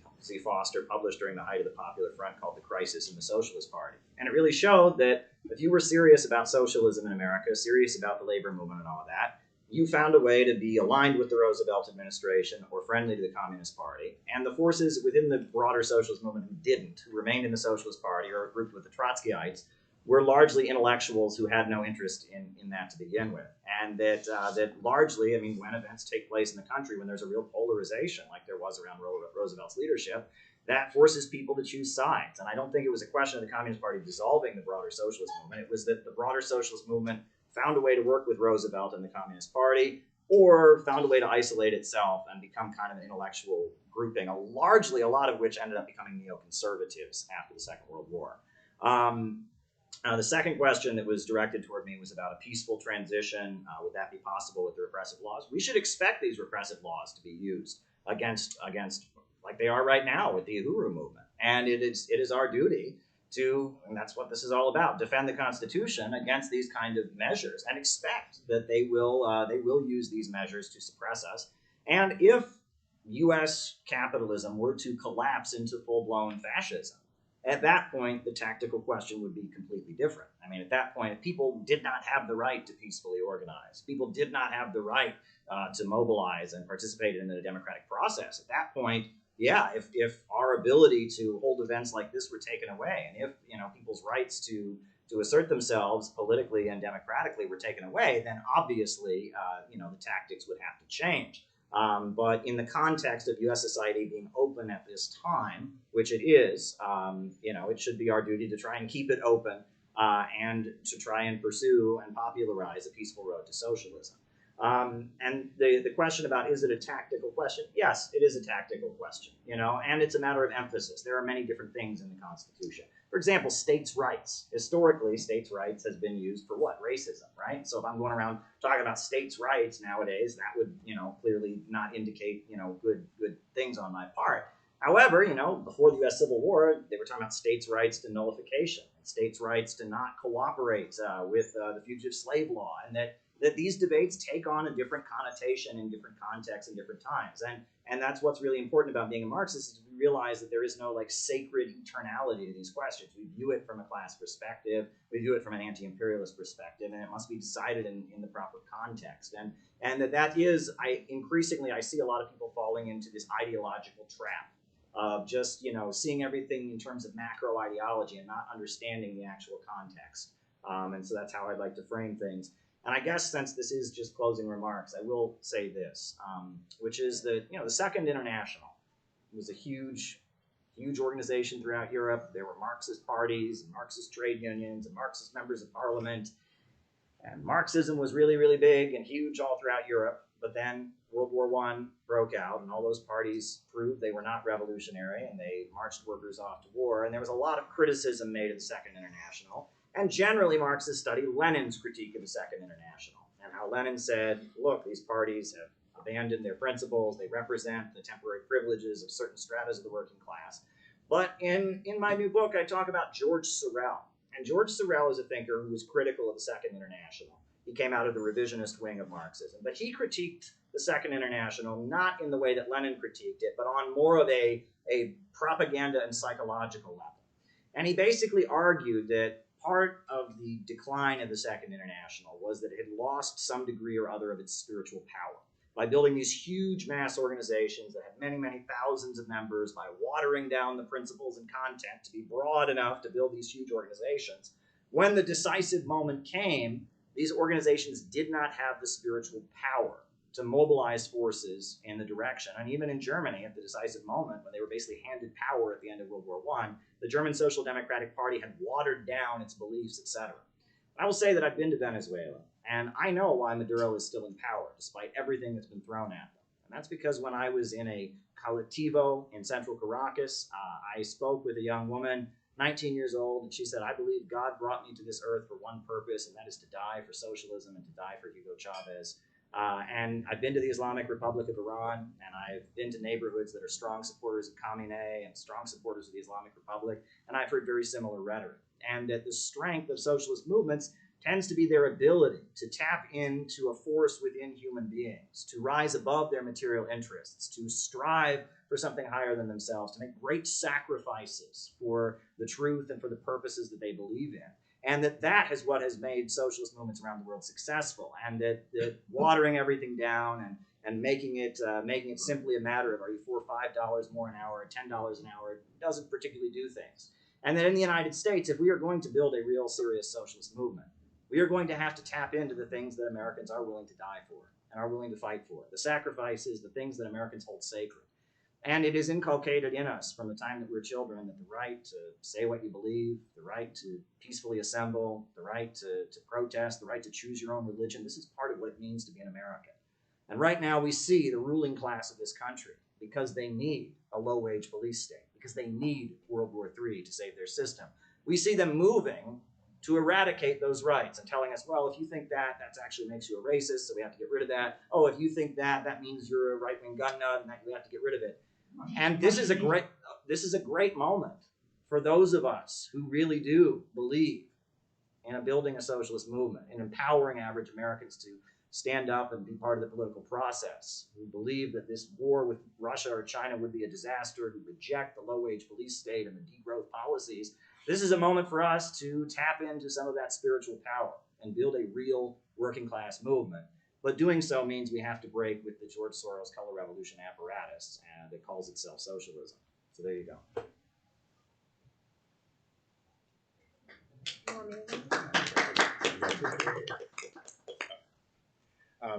So you're in favor of the veil, I guess, right? What? You're in favor of the veil, I guess, right? No. You're in favor of the Iranian, the Islamic Republic. So therefore, I presume you favor the Islamic Republic's strictures mandating the veil. You apparently are pro-Trump. You are pro-Putin. This is socialism. Support a sovereign state.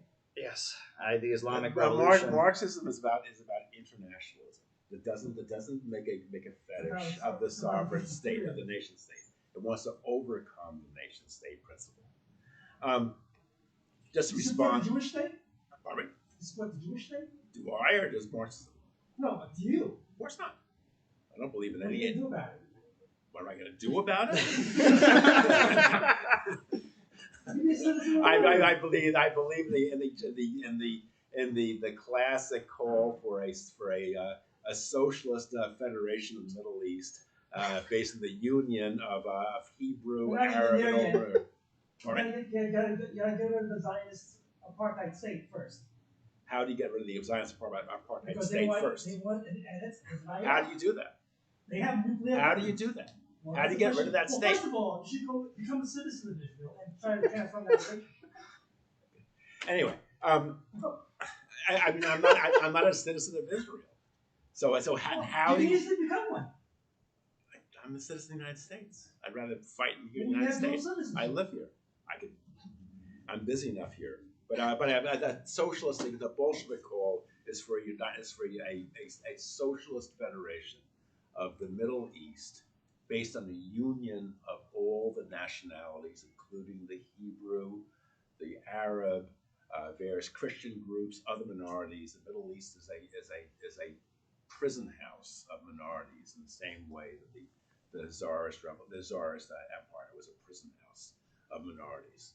And so we need to fight for minority rights, the national equality, true democracy, and of course that means the complete eradication of any kind of supremacist ideology, Jewish or otherwise.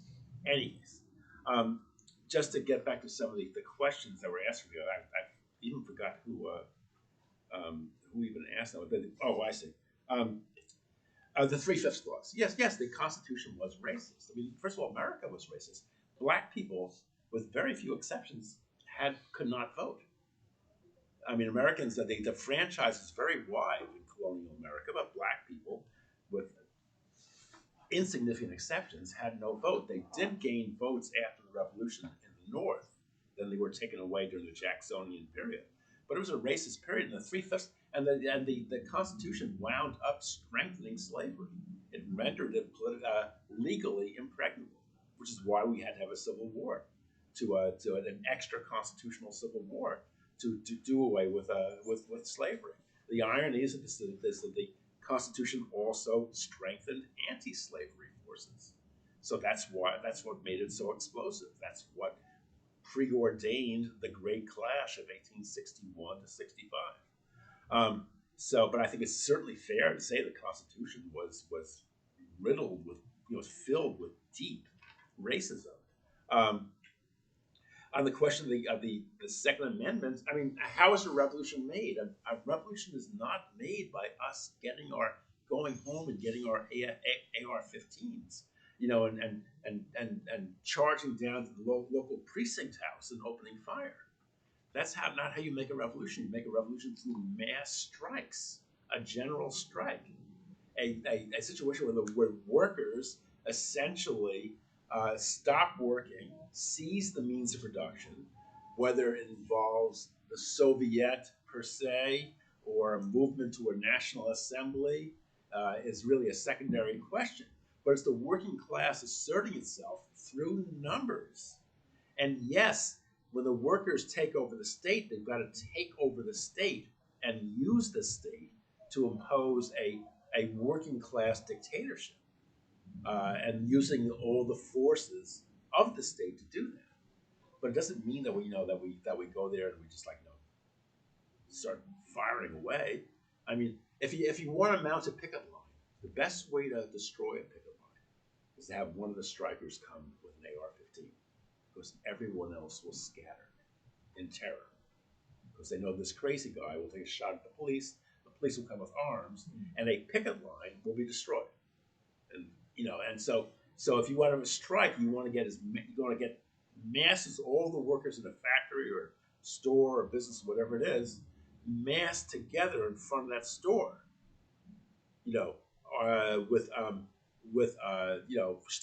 Through sheer numbers, enforcing their will. And if the police break that down, you then push for a general strike, in which you call on other workers and other factories to join the strike. And you want to create a giant mass movement of workers to transform the state, take over the state.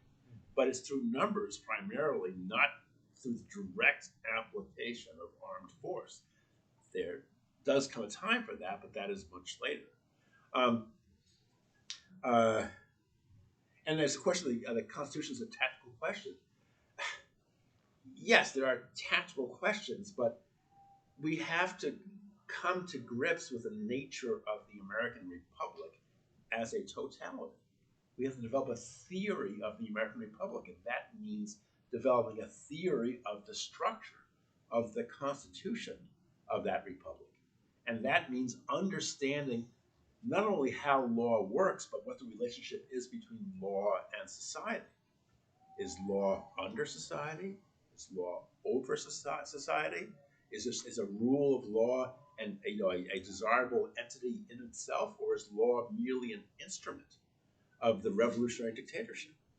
So, and what does democracy mean? Does democracy mean the channeling decisions through a House, a Senate, a judiciary, etc., or does democracy mean the more direct application of popular sovereignty through sheer numbers?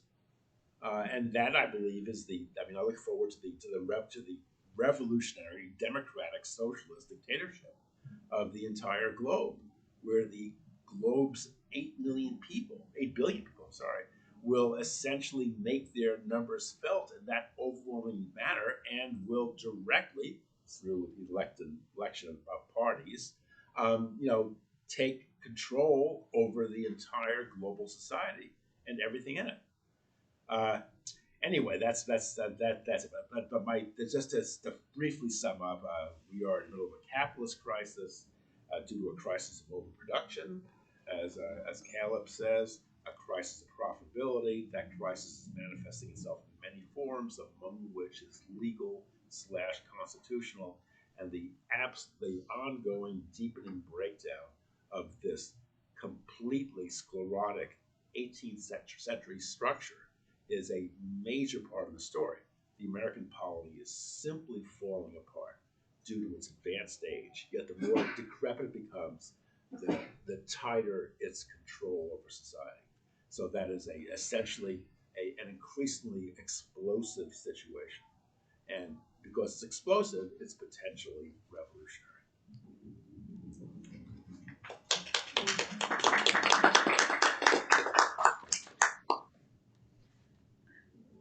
The popular sovereignty was raised, and I think we need to address it. It is the Ninth Amendment to the Constitution, right? Power to the people. What is meant by popular sovereignty? Is it simply the masses of people? And what is the relationship between those people and the state?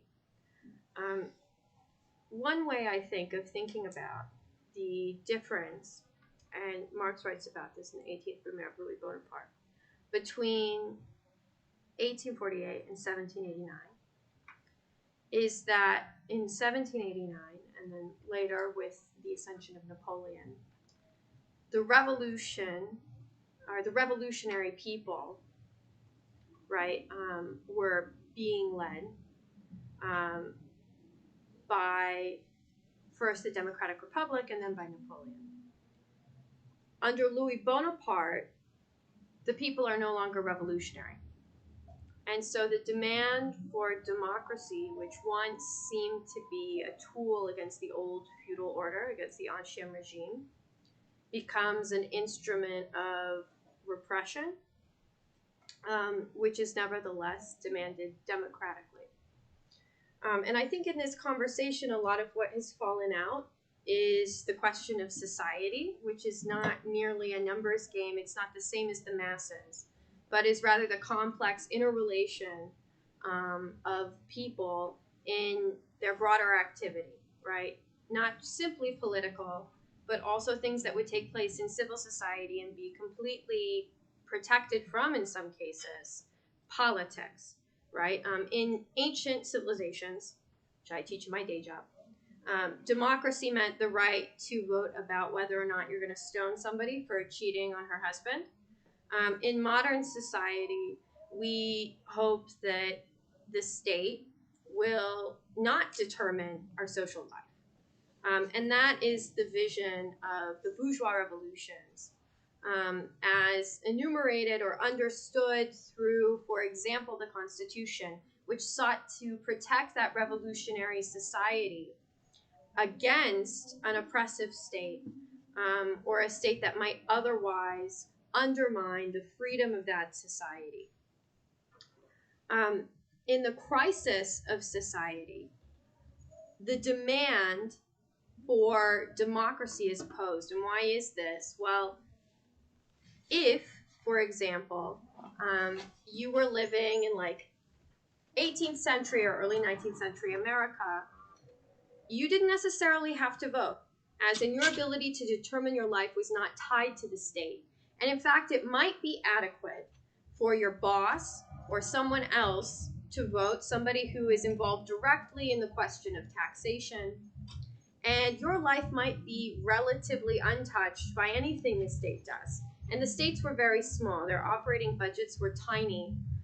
They were supposed to play a small role, if any, in the social life of people. When the interests of society no longer seem to be universal, when the general will seems to be split and riven with antagonism, what is the recourse one has when they feel disempowered socially to determine their life? Well, there's politics, and there's the demand for democracy. Marxism sought to clarify the meaning of that demand. And the Party for Socialism, which took up Marxism, sought to mediate the relationship between the self-organization of people in society, their demands on the state, and the state itself, without being identical to any of it. And in the absence of the party, I think we have a severe confusion about what the relationship between society and the state is, or what society even is. I mean, we're talking about a revolution, but what would it mean to actually organize, for society to organize itself towards something like a socialist revolution? Today, it seems as though the only options are to organize within the existing political status quo of the Democrats and Republicans in the United States. And primarily, that means the Democrats, who control every major city in the United States. And so the horizon of progressive politics, which is about the management of the masses via state policy, is substituted for the questions of socialism, for the question of human freedom. And I think that indicative in this entire discussion was the absence of any reflection on what the Marxist Party for Socialism was. And that seems to me to be very of the present, because we've spent the last 5 years equating socialism with progressive capitalism. I mean, that's really been the trajectory of the last 5 years. And I don't know that the current criticism of that trajectory of people like AOC or even the DSA by saying that, well, they're insufficiently anti-imperialist, is actually qualitatively transforming that question in any way, right? I think we've left ourselves within the realm of progressive politics to have a discussion about how the progressive state should or shouldn't manage social life under capitalism. And as long as that is kind of the narrow straitjacket in which we kind of conceive of the question of socialist politics, it's going to be very hard to understand what historical Marxism was, or to even ask questions about what revolution might be. So I do think that the Constitution plays a very peculiar role within this, because the question of what the Constitution means historically has been sort of falsified by the progressive turn in politics in America in the 20th century, which said, well, the Constitution is a system by which we determine policy, as opposed to understanding the Constitution in its living relationship to revolutionary society, and the task of completing the revolution of society that was started long ago, and which has come into crisis with the emergence of the proletariat on a world stage. And I think that's why somebody like Robert Frost looked at this whole history and said, maybe we're going to be befuddled by Jefferson for another 1,000 years. Because the bourgeois revolution isn't a system of ideas, it's not a logic of a constitution, it's a historical process. And Marxism sought to relate to that historical process critically. Anyway, I guess I'll end there. But